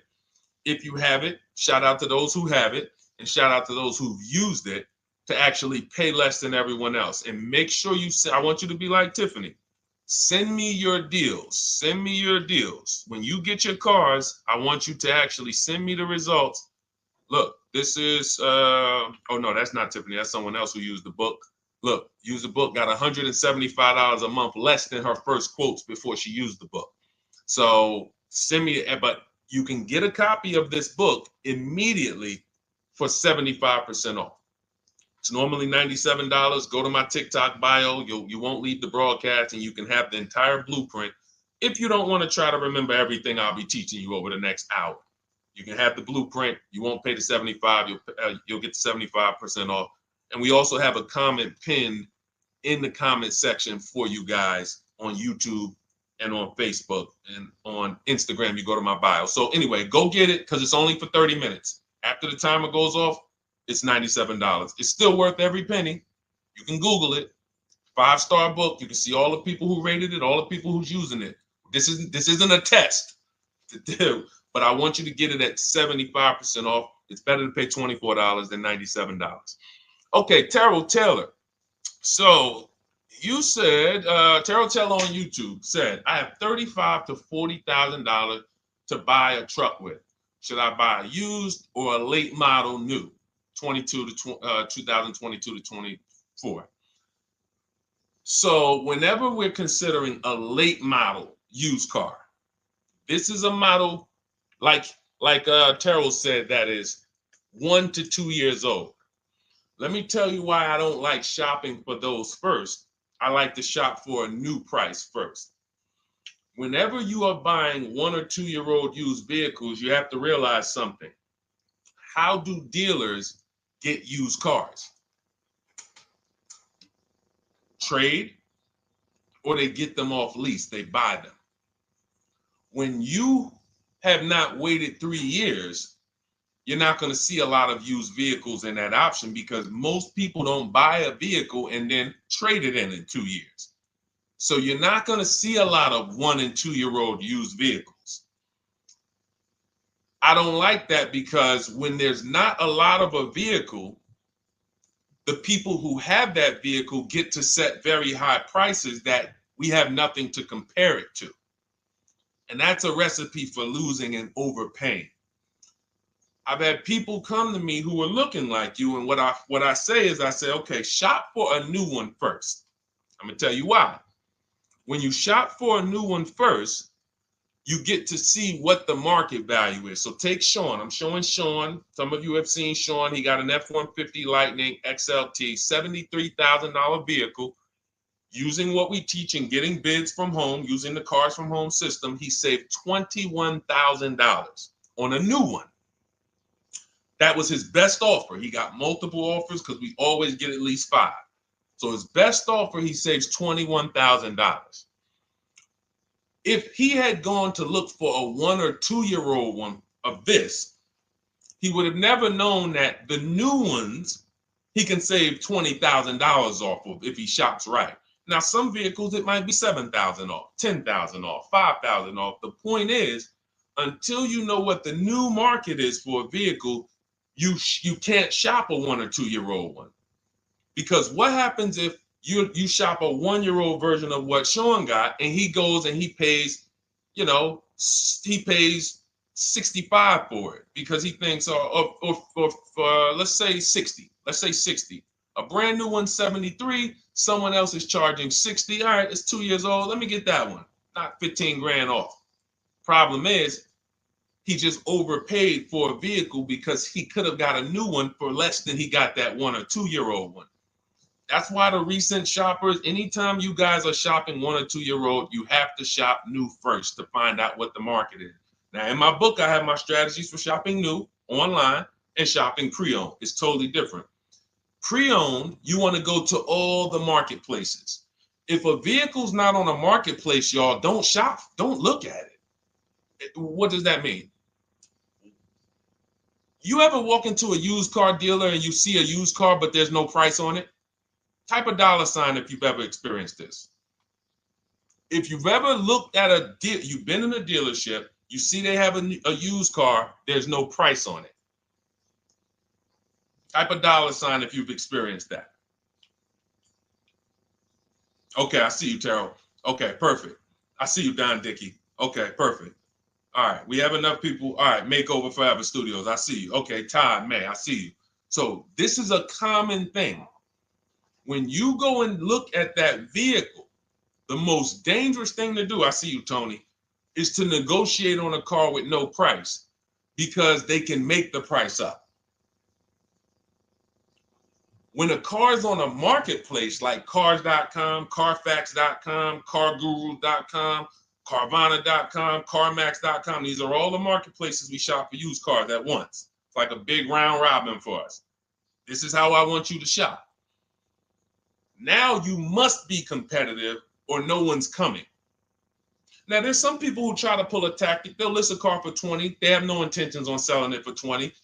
But they want you to come in and then they'll charge you more, fees, makeup fees and all of that stuff. That's why we always call beforehand. But we know the power is online. The competition is online. So when you're looking, Terrell, you're either deciding, all right, I'm either going to look for a new vehicle, find out what the market price is for the vehicle I'm looking for and how much I can save. What's my best offer? You need to get at least 5 offers. I'm telling you, it's going to be big differences. You have to prove this to yourself. Call around. If you want to do it manually, you don't have my book, do it manually, call around, speak to sales managers. You are going to see it's going to be a $5,000 to $10,000 difference minimum between all of these dealers' offers, minimum. And so then you want to look at the pre-owned options. Then you look at the pre-owned options. And the pre-owned options will tell you what the market is. And so this is only for you who are looking at recent model cars. If you're not looking at 1 or 2 year pre-owned, this doesn't matter. But those people have a little bit more budget, and that's okay. That's okay. But when you have a little bit more budget where you can look at a 1 or 2 year old pre-owned car, that means you have a little bit more money to lose if you make a bad decision. So that's what you want to consider, Terrell. Shop for the new ones first, depending on what your budget is, and then look at the pre-owned market and say, all right, where's the pre-owned market? But that 1 or 2 year old, you're not going to have a lot. Until that 3-year cycle comes and dealers can start buying those vehicles back off lease, you're not going to see a lot of vehicles. That's why I don't play in that 1 or 2-year-old zone. It's just a dangerous zone to play in. Dealers know, oh, we're the only ones. Hey, we the only one that got this car within 50 miles. Let's charge this for it. And then they depend on someone who doesn't know the market to come in, pay for it, and you can literally overpay by 10, 20 grand and you won't realize it until, a couple years later. Okay, great question though. Great question, Terrell. Go ahead, shoot the next one up, Dolan. Type your questions, y'all. We're gonna get through as many as we possibly can in an hour. I see a lot of questions coming in. Let me try to speed it up. All right, this is Abigail from Instagram. How do I shop for cars and take test drives without feeling like I'm wasting their time? I'm nervous. Okay, first thing to realize, Abigail, you're a very considerate person. God bless you for that. You're about to spend 5 figures on a vehicle. Some of you 6 figures. I love the courtesy, but we are the prize. When you're shopping the way I want you to shop, some of you, this is your first time here. You don't even know, hey, who is this guy talking? I spent 14 years in the car business. 5 years with Mercedes, 5 years General Motors. I've been helping people buy cars and get below market deals since 2019, education-wise. I love it, but you deserve the experience. If you were walking into the mall to spend 15 grand, let's just call it 15 grand, how would you want to be treated? Like royalty, right? Right? So, but I'm going to answer your question, but I need your mindset. A lot of what we're discussing is going to be the right mindset. You are the prize. That's why I don't want you going to dealers begging for discounts anymore. I want you sitting at home making dealers bid. This is how we do test drives on new cars and leases. New cars and leases. This is how we do test drives. I have it in my book because it's that serious. You're either going to have a great test drive or you're going to have a horrible test drive experience. We call and we ask the dealer, who's the most experienced person there? Who does everybody like? Who's the person that, has been there for a long time, just has a great reputation? Oh, that's John. John is just, he's been here 20 years. Everybody loves him. Okay, can I speak to John? Hey, John. My name is Deshone. I'm interested in the Honda Pilot. I just like to test drive it. I'm in the process of deciding what I want. And, do you have this particular model? You have one there that I could test drive? John, because we asked for the best person, we're typically going to get somebody who is not going to lie, usually. Not a guarantee, but taking these steps, I know these guys. I've been in this dealership. I know most dealerships have one person there who has a good reputation and who cares about that reputation.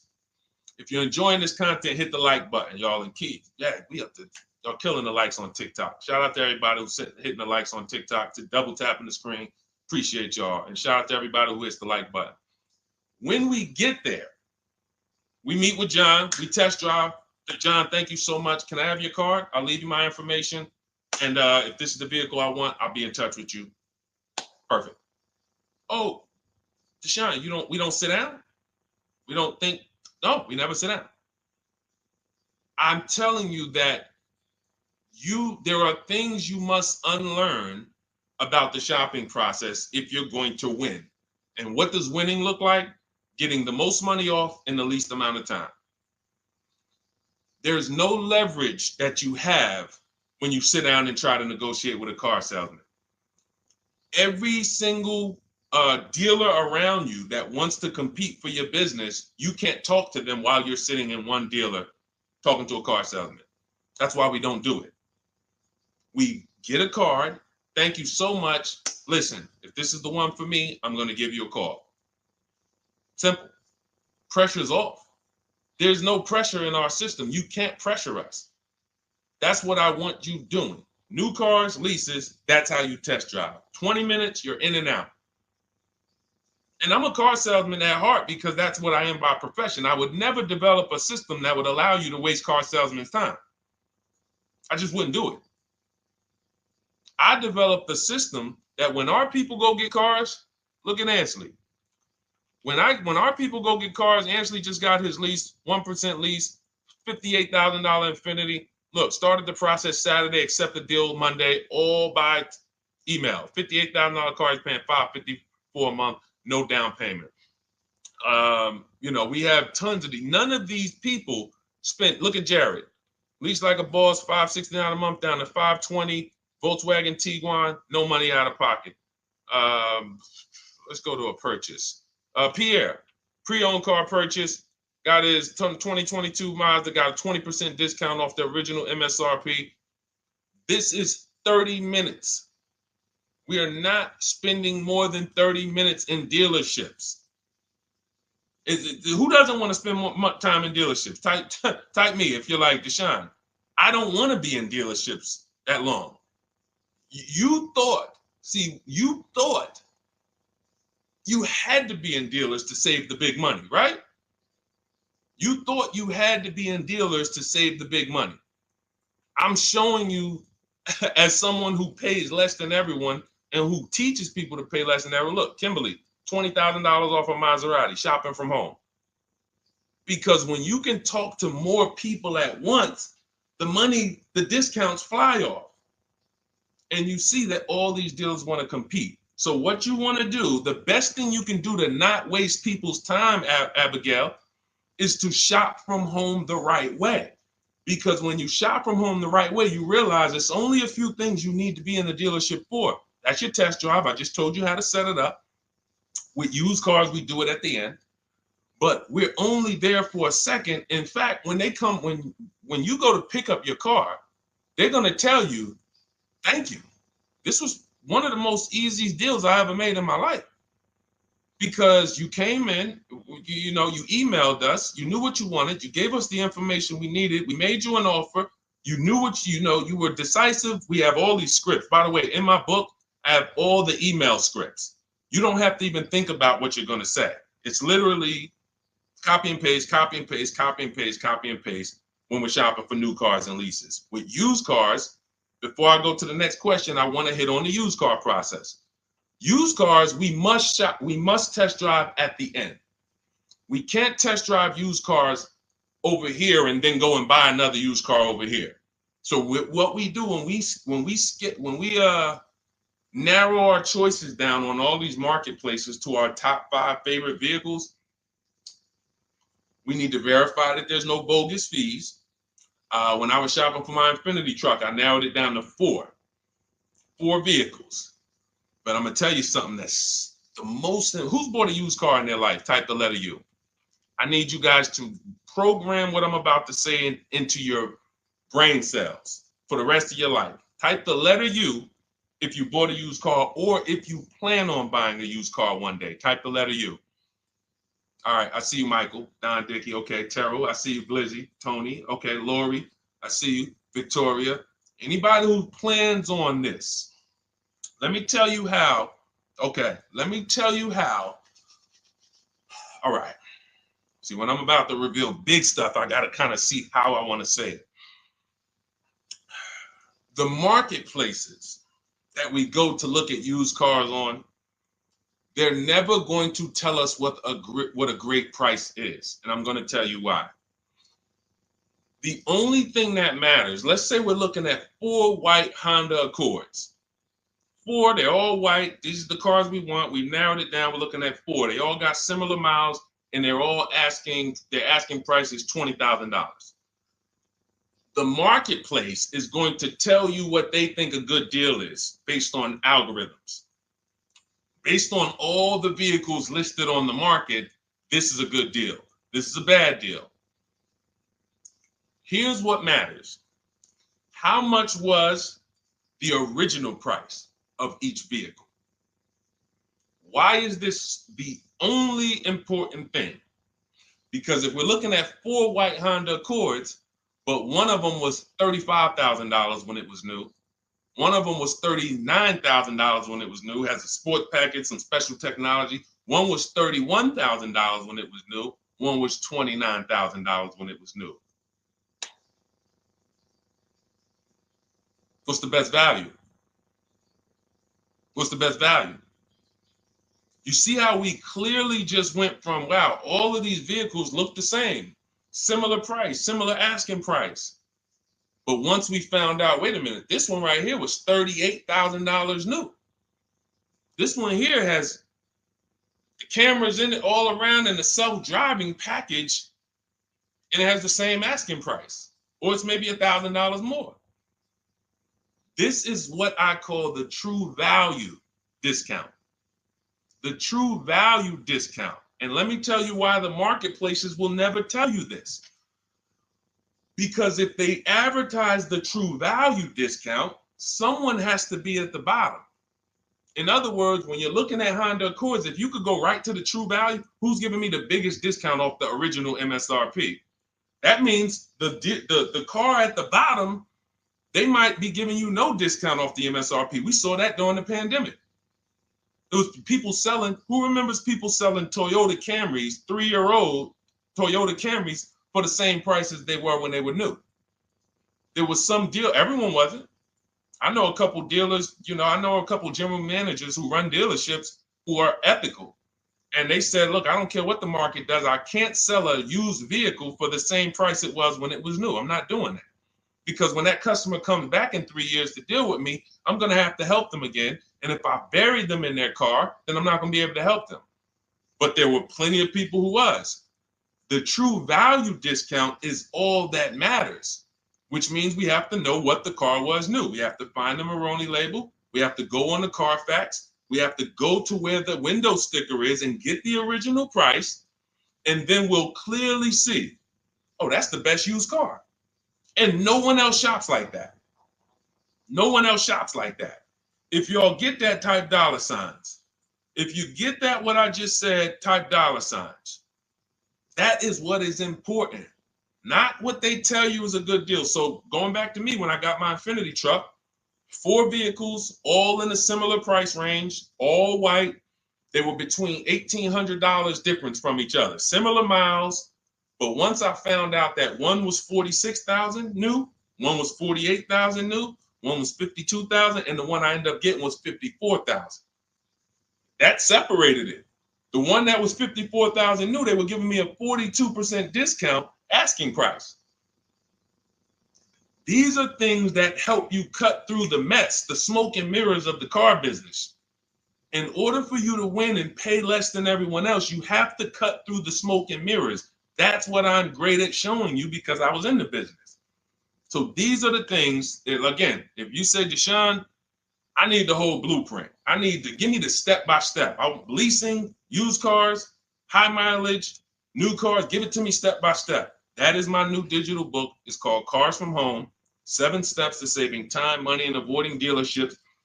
It'll be in your inbox in literally 5 minutes, and you get yours for 75% off. Support yourself and support your family by getting your copy. Go to my YouTube comments. We have a link right there pinned for you guys. We have a link in the Facebook comments. Get your book for 75% off for the next 30 minutes. You'll see a timer on the page. Now, if you're on TikTok, click that picture of me and go to that link in my TikTok bio and click the one that says 75% off to activate the 75% off link. Get your book so that you never have to wonder about this. Now, we're going to continue, but I just know as we answer more questions, some of you are going to forget that. What we just went over in the last 10 minutes, this next question, you're going to forget all of that. All right. Now, Dennis Gamister from Instagram, on a lease agreement, does the deal use the MSRP or the discounted price? So when we're shopping for leases, this is what we do.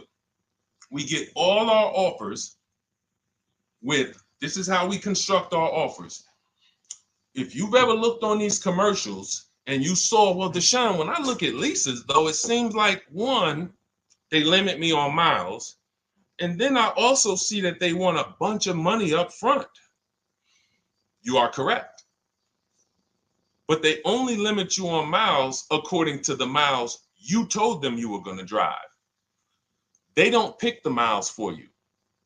We select the miles. And what ends up happening is people will, because they typically don't know how to shop, they're negotiating. They'll say, all right, well, my payment's $400. That's my budget. I drive more than 10,000 miles a year, but I guess I'll just take the 10. Instead of paying $20 more to get 12, they'll take the 10, and then they'll say something like, if I go over, I'll just buy it. Horrible idea. Absolutely catastrophic idea. Or if I go over,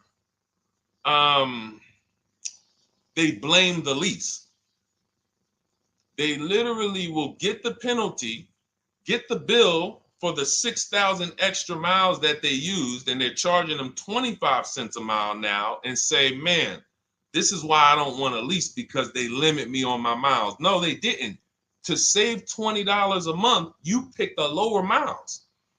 You can customize leases up to 15,000 miles if you want, 18,000 miles. Look at Jen. Jen just got her lease on her Honda. Hold on, where's Jen's lease? She got an 18,000 mile a year lease. Now, the way we shop is 12,000 miles per year, only first month's payment due at signing, and we shop it taxes and fees in the payment.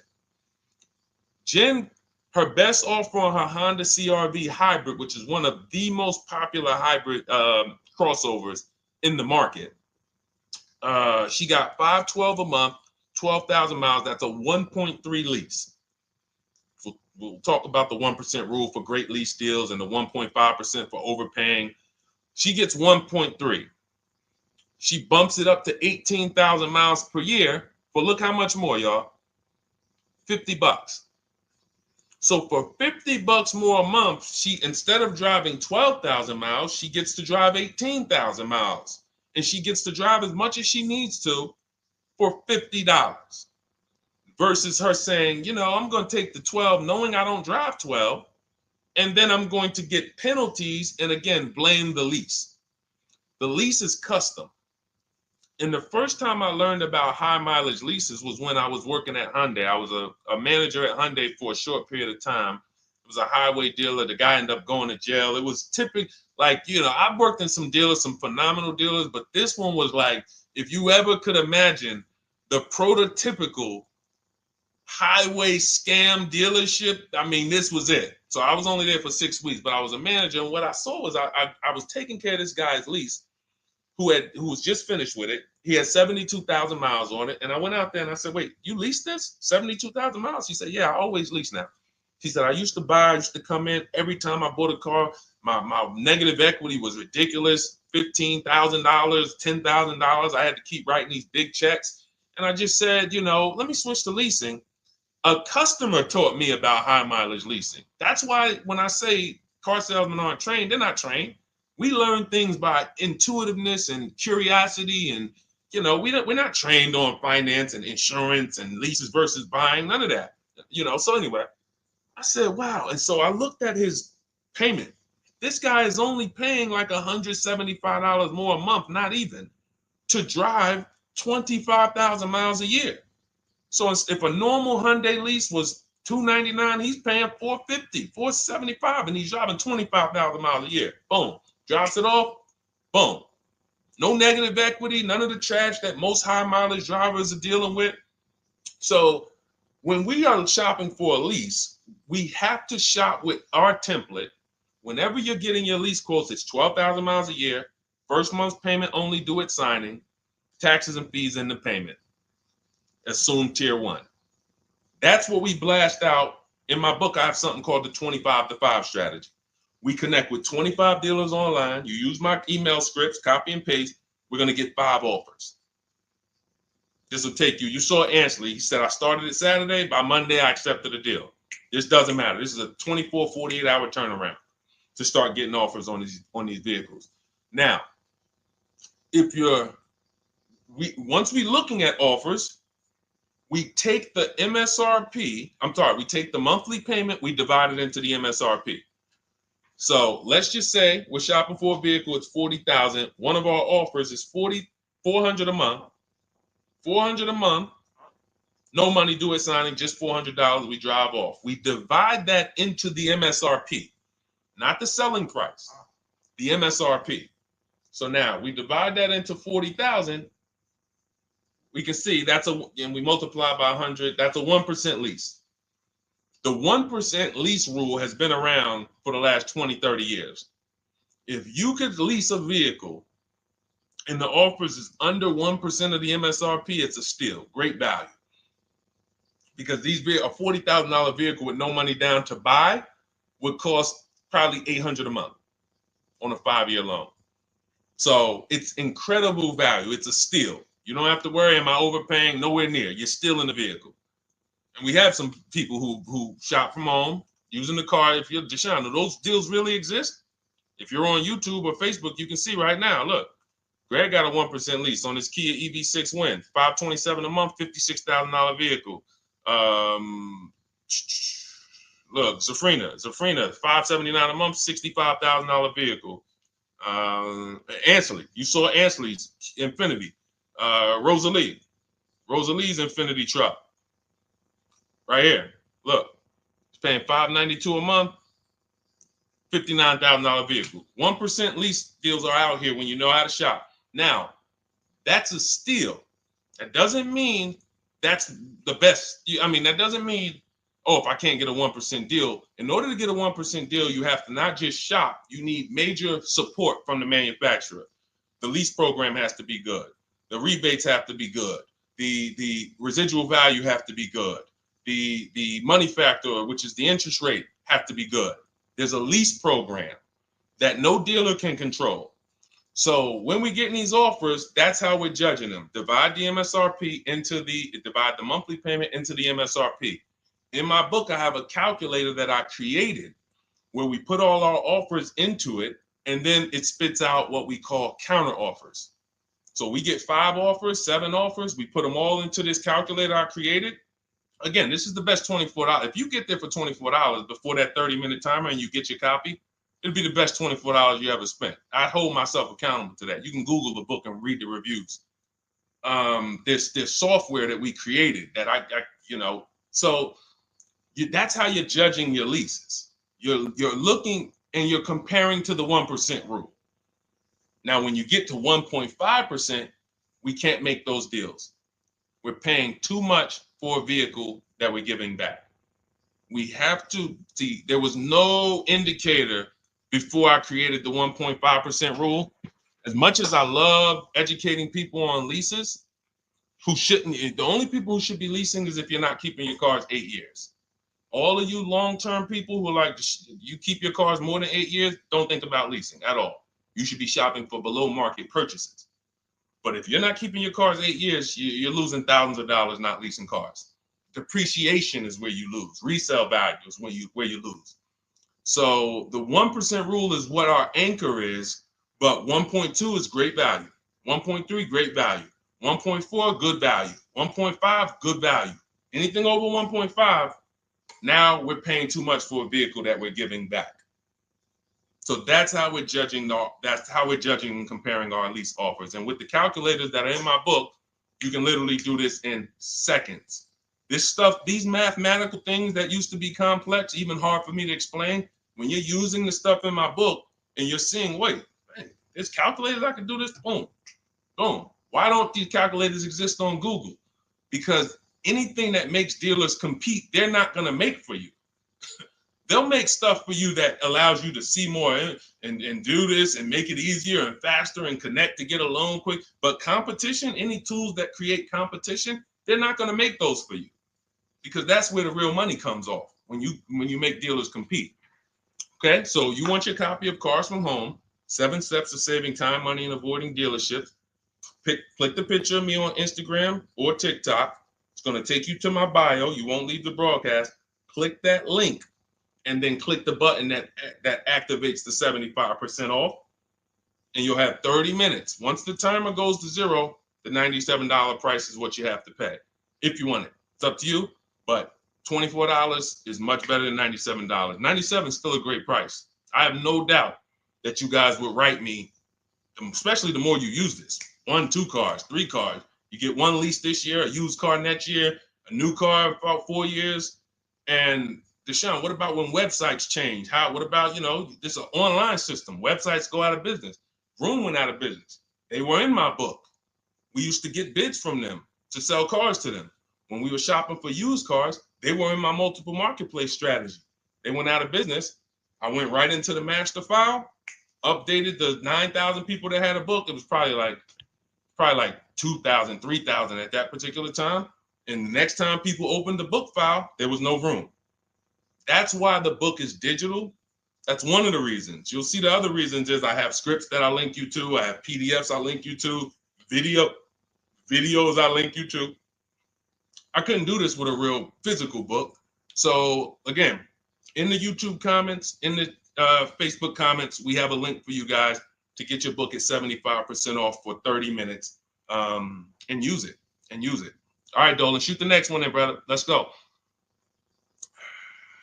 How old of a used car should a person buy? That's based on budget. I like to start with when we open those marketplaces, Tony, you want to start with the most recent cars. The first thing you're doing when you open up the marketplaces, y'all, first of all, we're creating accounts. Out of all those marketplaces I named, 6 or 7 of them, we use 8. We use eBay Motors, we use Carfax.com, we use Cars.com, Autotrader.com, CarGurus.com, Carvana, CarMax, Driveway, and that's 8. 7 of those, or 6, allow us to create an account. Why is it important to create an account? So that every single new car that matches our criteria, as soon as it's listed, we get a notification. The people who have that notification on, most of them don't know how to assess the market like I'm showing you. So even if they get a notification that the car was just posted, they're not going to have the information to take advantage of it. They're going to hesitate. What we do is the first thing we do after we create our account is we're now assessing the market. Where's the low prices? Where's the high prices? And I'll usually go 3 years back, sometimes 4 years back, and let's assess the market. Now, I have another calculator in the, matter of fact, let me show this to you guys. I have another calculator. It's called the Perfect Budget Calculator. The Perfect Budget Calculator. What this does, you guys can't see this on YouTube, but you can see it on you can't see this on TikTok. But if you go over to YouTube, Facebook, or Instagram, you'll be able to see what I'm sharing right now. Now, what often happens is, let me share this. Hang on. Boom. Okay. So now what often happens is, a lot of you will say, I could put down $2,000, but, if I don't have to, then I won't. Or, if you get a car and you pay $15,000, if you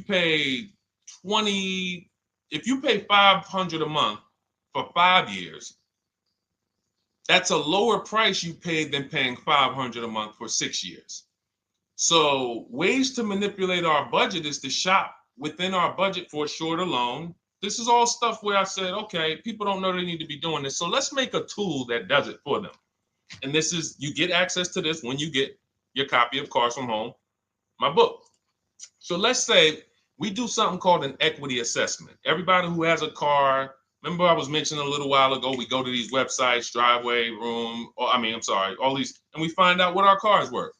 Let's say you're like, man, okay, if I sell my car to CarMax, I'm actually going to have $3,200 of equity. All right, so when I sell, I'm going to put that into my budget. All right, now my down payment, max I could comfortably do is $1,500. That's max. Now, we use the average interest rate. And in my book, I give you a link to see what the average interest rate is at the particular time you're going to be shopping. Let's just say it's 6.9. Now, we enter a comfortable monthly payment. Let's say you're like, all right, I don't want to go any more than $425 a month for 6 years. That's my max. You enter your state so we can pull the taxes and we can pull the fees. New Jersey, calculate budget goals. Now it's going to ask you a comfortable monthly payment on a 5-year loan. You might say, all right, same thing. I still don't want to go over 425 no matter what. Perfect. What this does is create multiple goals. And it creates multiple goals. It creates a starting point. Now, if you find a car at this price, $18,776 or less, you can do a 5-year loan, use none of your equity, so this will go in your bank, and use none of your down payment. Now, next goal may be, okay, $22,000 or less. 6-year loan, no equity, no down payment. So the first 2 goals are no money down goals. If I find a car anywhere in these price ranges, I can do these deals, no money down. Now, this is one where I use my equity, but no down payment. Goal number 4, I use my equity for a 6-year loan, no down payment. Now, goal number 5. Now you can see the price of the car is getting higher.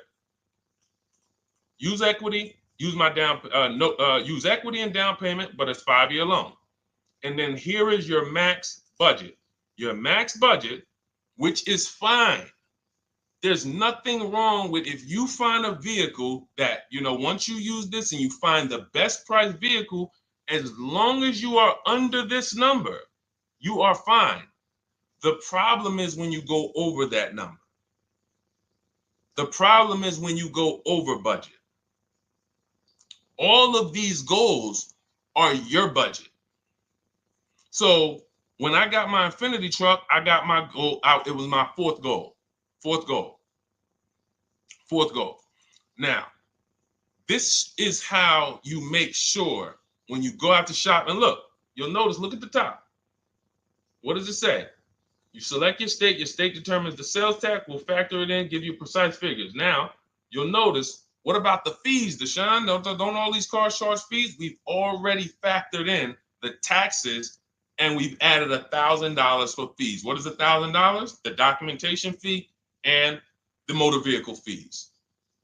It's all in there. So you can go out and know that's my max budget. I cannot buy a vehicle, make a deal on a vehicle where my purchase price is more than $26,729. That's the perfect budget calculator. So there are certain things that I had to create. No one does them. Everything that I was referring you guys to, all the websites, I was doing this, and there was some things where I couldn't refer you to anything because it doesn't exist. We had to build it. So this is how we make sure we are shopping, whether it be for new cars, used cars, below our budget. And that's not how you make, but here's the thing. I need you, before we go to the next question, I need you to understand something. That doesn't make sure you pay below market price. You have to combine this with getting bids, because you can be within your budget and pay over market value. There's 3 types of prices you can pay for a car, whether it's a new car, used car, or lease. Did you pay market value? That's what everyone's paying. Average. Did you pay over market value? Our only deals we make are below market value. And the way that happens is through bidding and creating a marketplace around you where all these people are competing for your business. That is how you combine that with the budget. This will keep you below your budget, but it does not guarantee. If I gave this to you, all of you would be like, this is great. I'm never going to go over my budget again. But it does not, until you combine that with getting bids for whatever you're looking for, you still run the risk of overpaying, even if you're under budget. Okay? Clear? Type $ if you're all clear before we move to the next question. And there's no way for us to do this manually. If there was a way that you could do this manually, trust me, I would have told y'all to saw me make a video about it all day on my social media. There was just no way. We had to build software. And you know, in my book, you guys will have access to at least 5 calculators for counter offers for new cars, true value discounts when you put the new price you put the original new price of the used car deal whatever used car you're buying, you put the new car price in, and then you put in the asking price, and it tells you the true value discount, perfect budget calculator. We have at least 5 softwares that I've custom built, and to make sure you guys get great value. So again, I didn't want to be the person who said, you guys know, there's plenty of people who be like, man, the value I'm giving you guys, I'm gonna charge $2.99 for the book. Whatever. The people who pay, they'll save the money. And the people who pay, there'll be some people, because some people are gonna pay, they just see value. Poor people look at cost. Wealthy people look at value. People who are into financial literacy they don't ask themselves, how much does that cost? They ask themselves, what's the value I'm getting from that? And I could have said, well, you know what? I'm going to help you pay less than everyone on new cars, used cars, leases. We'll do $200, $300 for the book. And I only want to sell it to 1% or 5% of the pie. But at the end of the day, my mission is to help as many people want to be helped. And so that's why I said, okay, $97.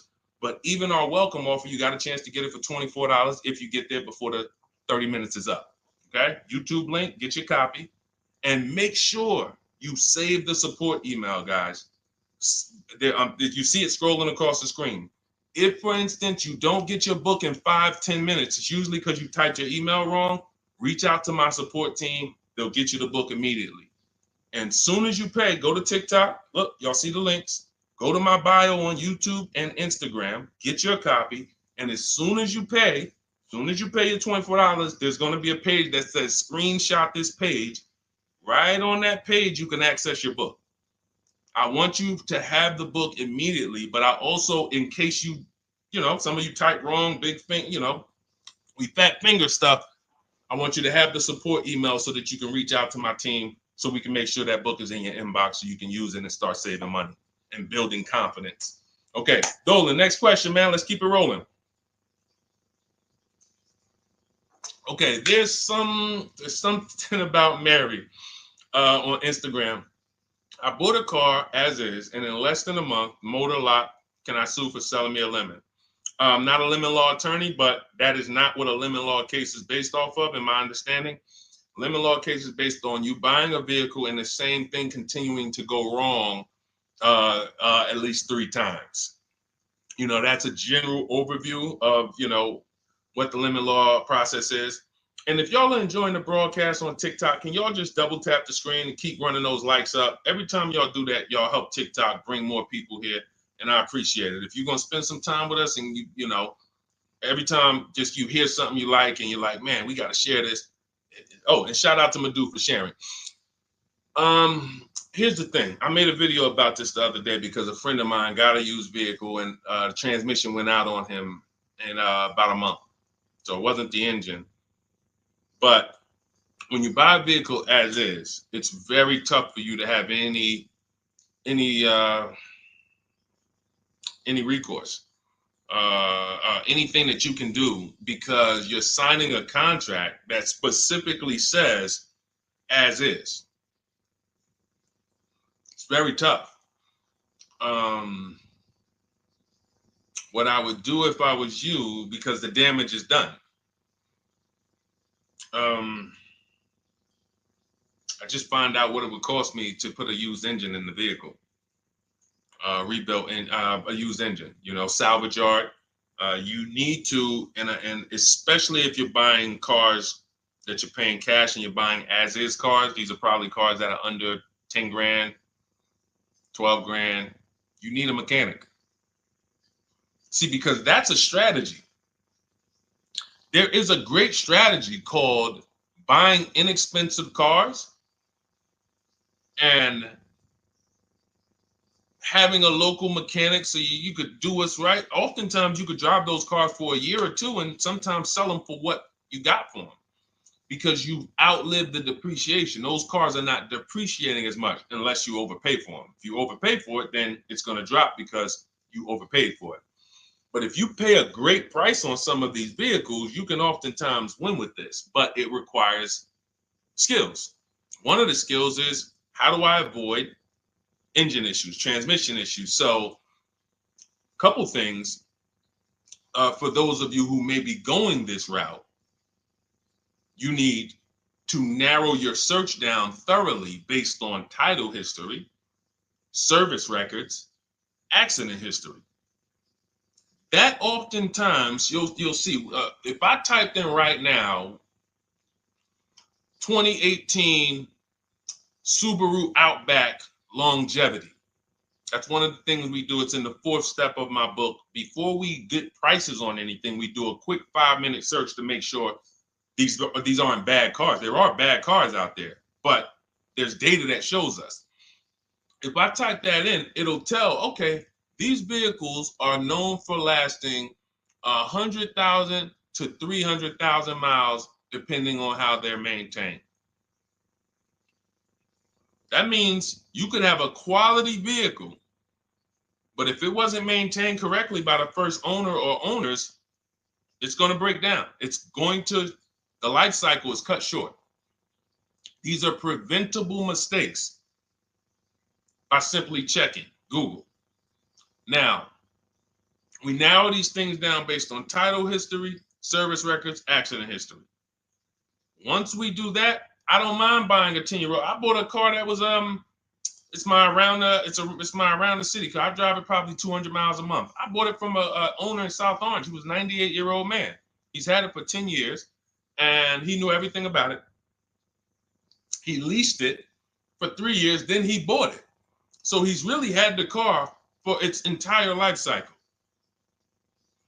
That's what you want, because you're able to look and see the service records.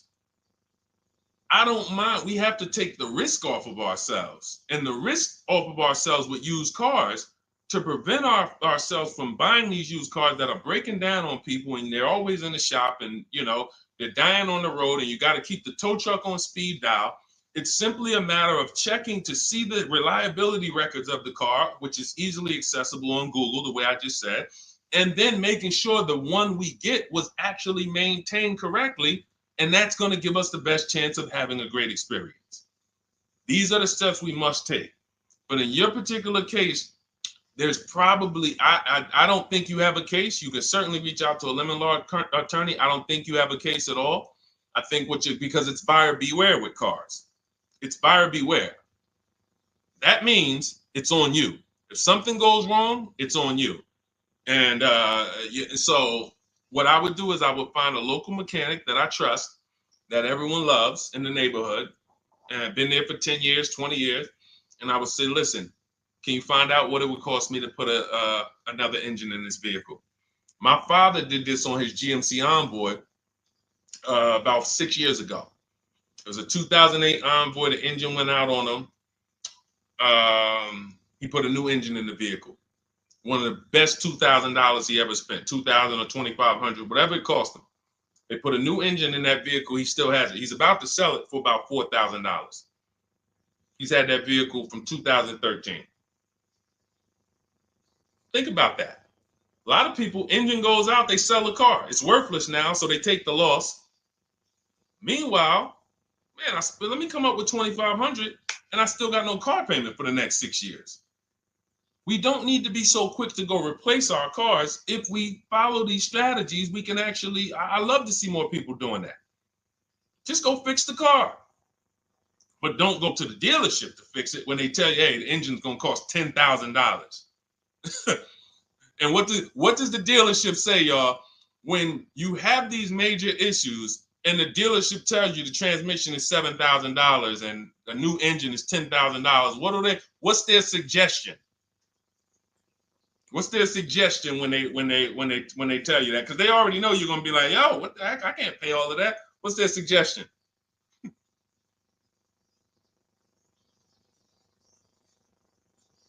see, let me give y'all some time to type. I just want y'all to know, this is how the system works. So I know somebody. Look, thank you, J. June. Trade it in. Thank you. You see how we can? Oh, look, N.Y. Anderson, buy a new one. So what they do is, exactly, Victoria, they're going to suggest a new vehicle. So if we know, now watch this, as your vehicle is worthless, you don't have any opportunity to put it on a competitive market to see Well, how much would somebody pay for that? They've already assessed the value, and they want to structure your deal, have you take that major loss for that engine.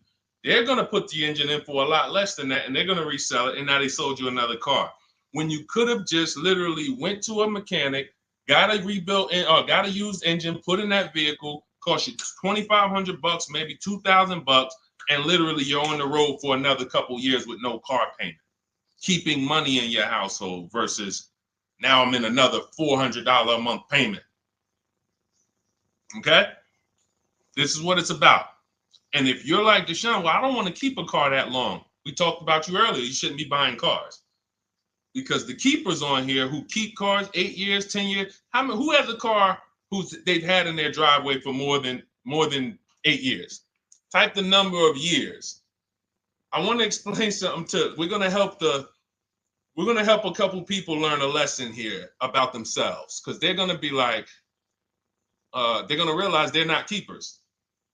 Look, look, we need to show people, because some people think, oh, I keep my cars a long time. I keep them about 6-7 years. We need to show that that's not a long time in the world of cars and depreciation.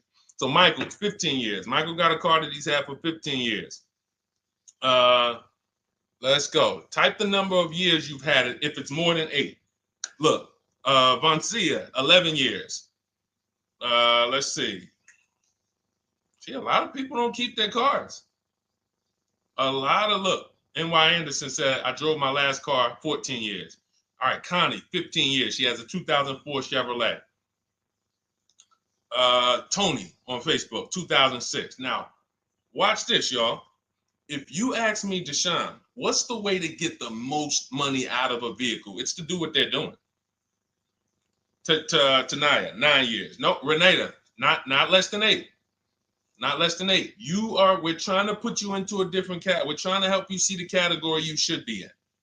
Look, 9 years. Donna, 15 years.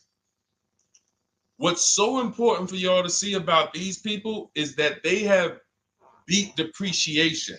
And that means whatever their vehicles are worth today, a year from now, they're going to be worth about the same. If their vehicles are worth $4,000 today, a year from now, they'll be able to still sell it for about $4,000. But the thing is, they're trying to get the most money out of it because the cost of replacement is expensive compared to what they're doing. No matter how much they got to pay to keep those vehicles on the road every year, a little couple $100, maintenance, whatever, it's nothing compared to going and getting a new car and bringing hundreds of dollars a month or thousands of dollars in the form of cash out of our household. And everyone's not going to do that. And that's okay. You should not be buying cars. You should be shopping for below market leases. Because again, there's 2 ways to save money. Do what the keepers do. You just saw all the keepers. We shouted out all of them. And the other way is to go in and not tie money up in the vehicles in the first place. When you look at somebody like Danielle, she's driving a $44,000 Audi, 2024 Audi A3. That vehicle is $800 a month to buy, no money down. $800 a month for 5 years, maybe $700 a month for 6 years. She's paying $550 a month. She didn't tie up the money in the first place. That's the name of the game with leasing. Bonita on her Telluride. This is also to show you it doesn't matter what the market does. The market could be up or down. We're going to pay less than everyone. This is Bonita. She got a Kia Telluride during the pandemic when everybody was paying ridiculous prices. That's why I show her 2022. Look at the date. She said, I'm driving my dream vehicle, $600 a month. People were leasing. And I know if somebody watching this and they're like, if you leased a Kia Telluride during the pandemic, you are not paying what she's paying with no money down. I know it.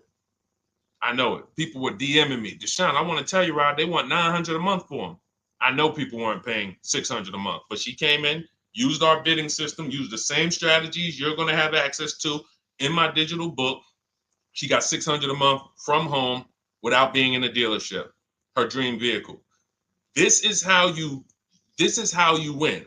You're either going to not tie up your money in vehicles. You're going to drive new vehicles that don't have problems because they're always under warranty and you're paying cents on the dollar compared to people purchasing.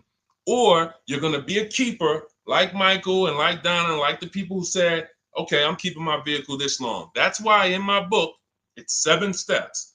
But the first step is to ask yourself how many years you're keeping your next vehicle. That is the first question I would ask you if you and I were shopping together. My first question to you would be, Michael, how many years you want to keep the next vehicle? 8 or more or less than that? If you said to me, Deshone, I'm going to keep it at least 8. All right, let's go for the purchase. New or used, depending on budget, but we're purchasing. We need to find a below market purchase. If you said, Deshone, I'm 6 years max. I can't see myself keeping a car more than 6 years. All right, we're going to shop for a below market lease. Because the money you're going to spend in a below market lease, when you get these below market lease deals, not commercial leases, not what you see on advertisements. Those are ridiculous prices. We don't pay those prices.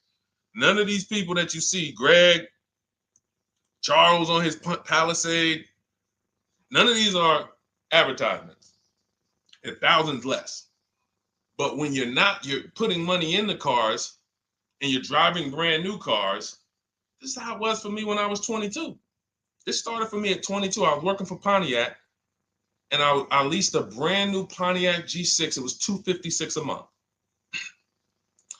$256 a month. It was like a $21,000 vehicle. Same time, I had a friend of mine. She got a I don't want to say it because she might be watching this, and this is no shot at her. I didn't understand enough to teach her back then because I was new in the business. She went and she bought, let's call it a Honda Civic. Now my car was bigger because the G6 was a mid-size vehicle. The Honda Civic is a compact vehicle, but she bought it. $20,000 vehicle, 22, whatever it was at the time, paying almost $500 a month. Like, that's a $500 payment. That's what it is. So my young household, I got a newborn daughter. I got a new car I'm paying $256 a month for. Same time, it's got families around me. They're in their 20s, but they're paying $500 a month. This is what showed me, wait, something's going on. And I never stopped. I bought a used car at that time. But since I've had 4 Infiniti leases, I've had a Jeep Grand Cherokee lease, and people always think, D, you must be paying ridiculous money. I see you get new cars every 3 years, but they don't. I'm driving $40,000 cars, $45,000 vehicles. I never paid over $400 a month. Not one of my lease payments was ever. I remember I got this Jeep Grand Cherokee, and it was a $35,000 Jeep Grand Cherokee Laredo, 2018.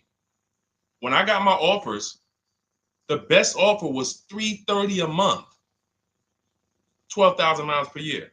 And that's what I was driving. If I was driving 15, I would have bumped it up to 15,000 miles per year.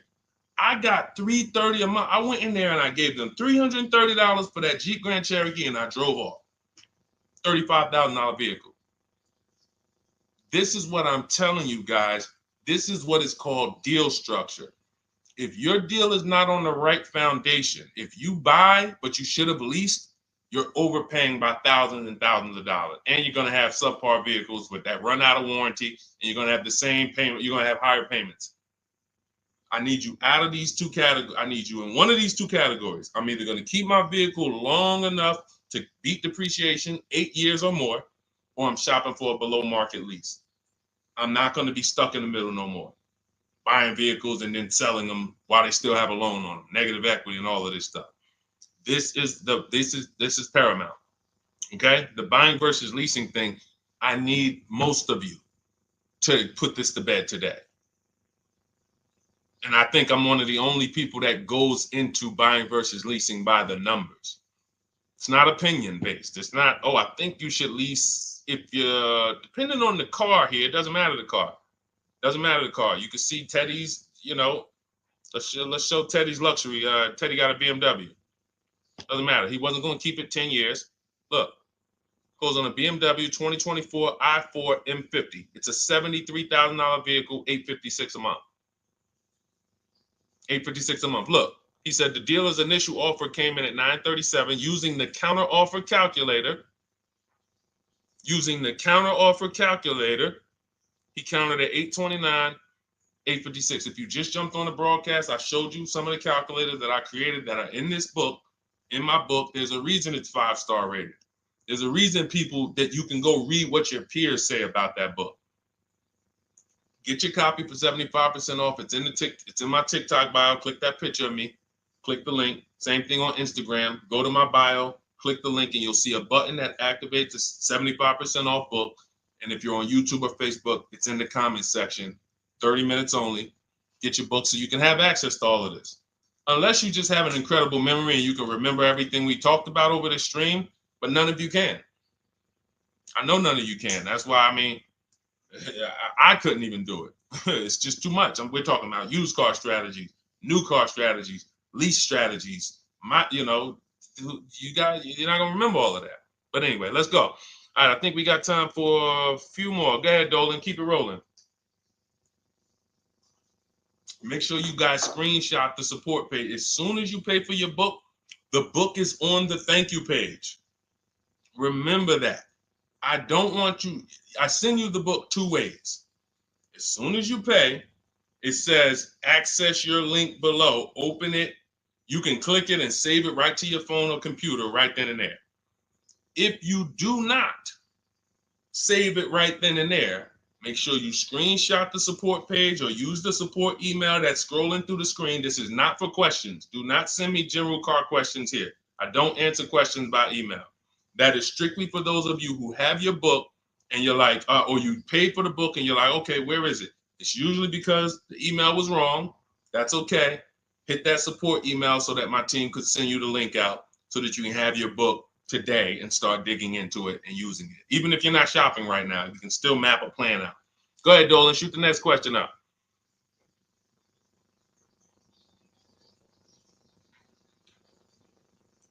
All right, this is Victoria from TikTok. Any tips for how I can get the highest trade-in value for my existing vehicle? Of course, bids. Bids. First of all, you just said a curse word.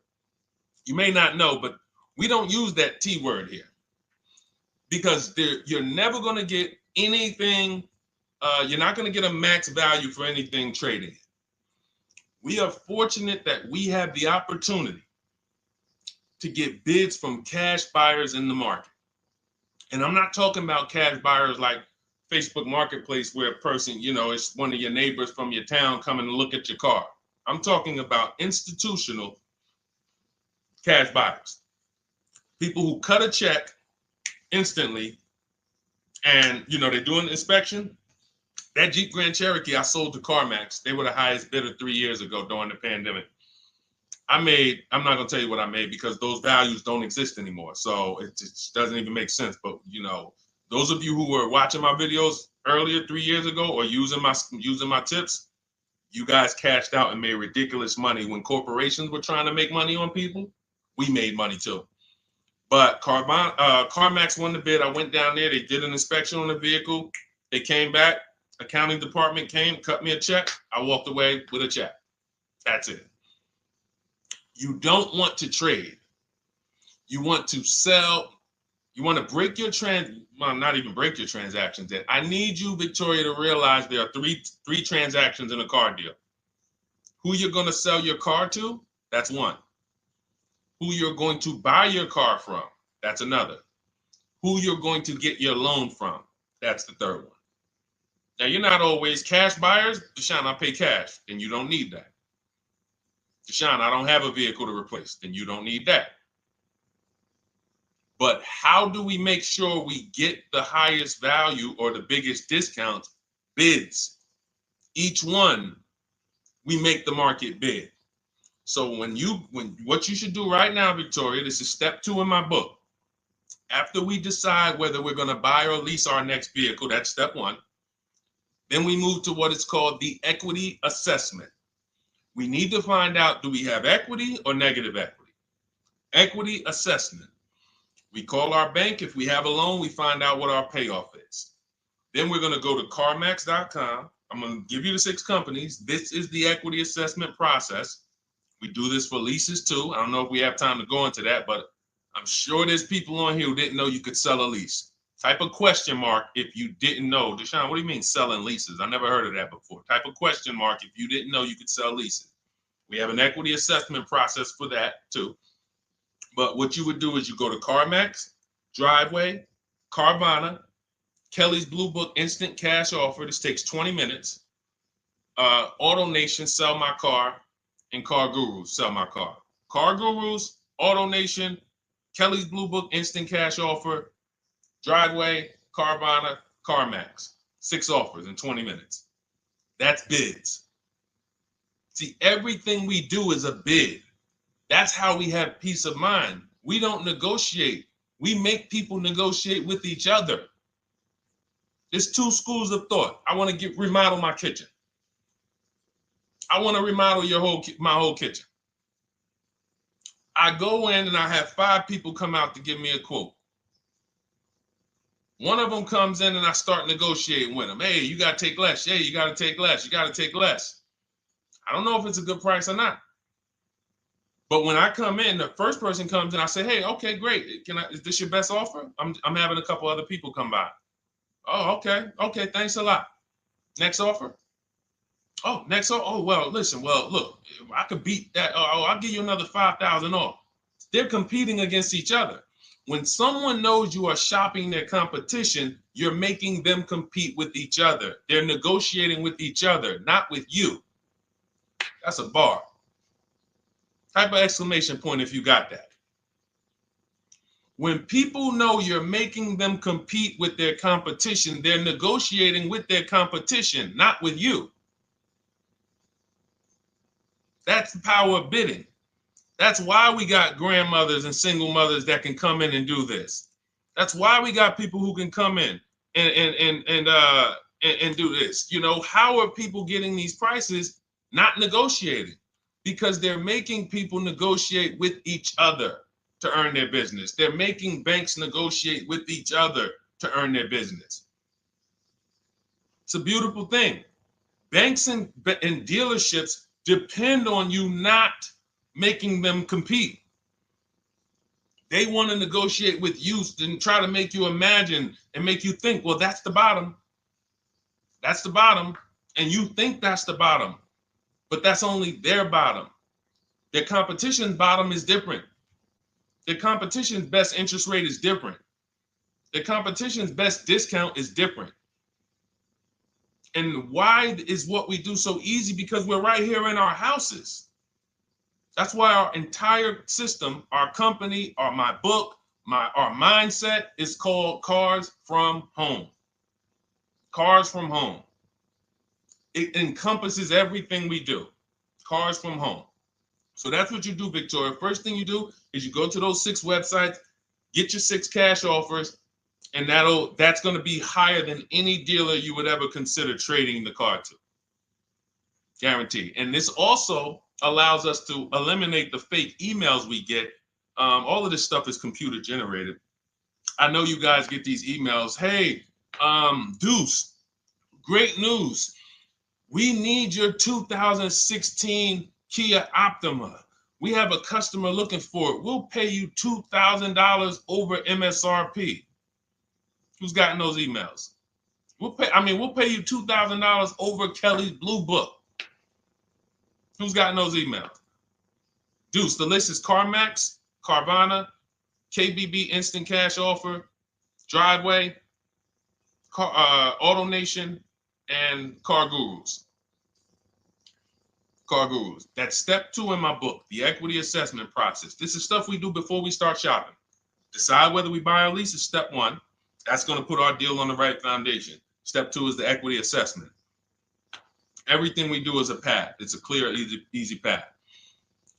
Okay, so yeah, I forgot the question that I just asked, but let's go. I could already tell. See, I could tell when I'm winding down because y'all could tell stuff will start blurring to me. That's why I'm like, see, and if that happens to me, I know it happens to you. Like that's why I'm like, listen, grab your copy of Cars from Home. It's a digital book. You'll have it in your inbox in minutes. It's continued updates. I probably updated that book 5 times since we originally launched it. Added calculators to it. Those weren't in it originally. I've added the calculators. I'm committed to making stuff better without being like Like, imagine this. Oh, well, you bought volume 1 of Cars from Home, but I just put a new tool in, guys. Now you're going to get volume 2.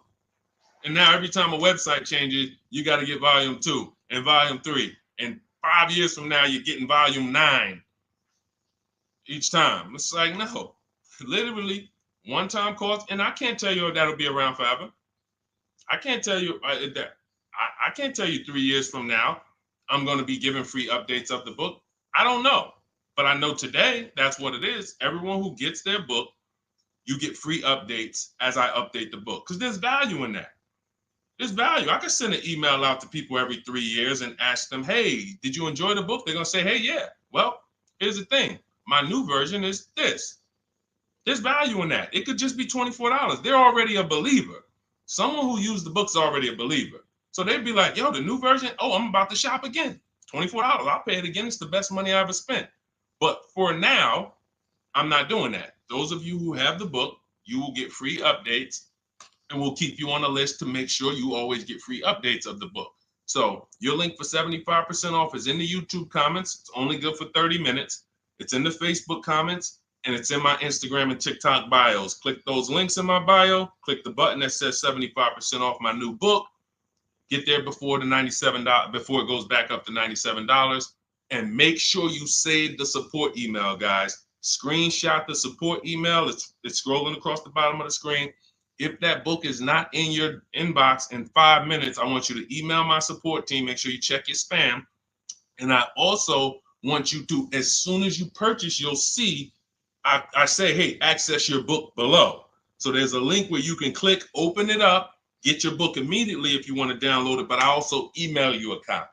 But make sure you save the support email just in case. And again, that email is not for questions. Okay, it's not for car shopping questions, nothing like that. That's only to make sure you get your book. Okay, so great. Listen, great job. We've been on here about 1 hour and 20 minutes.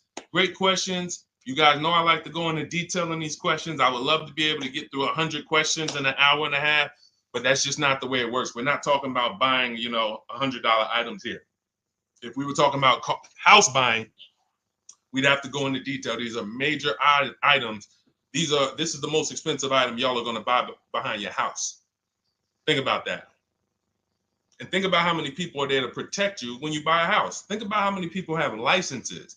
See how that question got asked earlier? Can they sue if it was a house and they did you wrong? Sure. You can go before the real estate commission. People can lose their license. People can lose their ability to practice real estate. If they did something unethical, you can bring them before a court and a judge, and you can have recourse. You can get, justice. Cars, you got nobody. No one's licensed. The person who's helping you buy your car that you're sitting there negotiating with, which I want you to stop, they might have just got that job.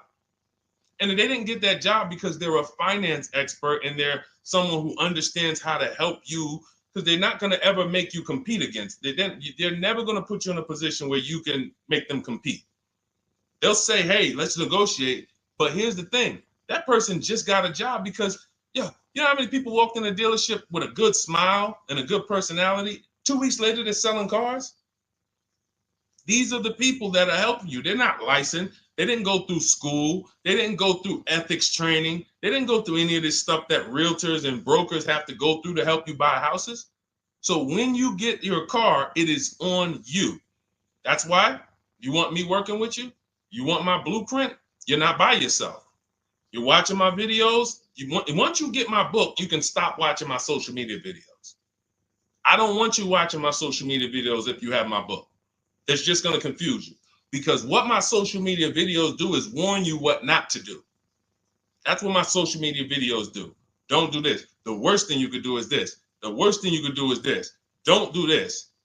My book is teaching you what to do. It's telling you what to do. It's not an education book. It's a do this first. Step 1, do this, do this, do this. Step 7, hey, congratulations, we're taking delivery.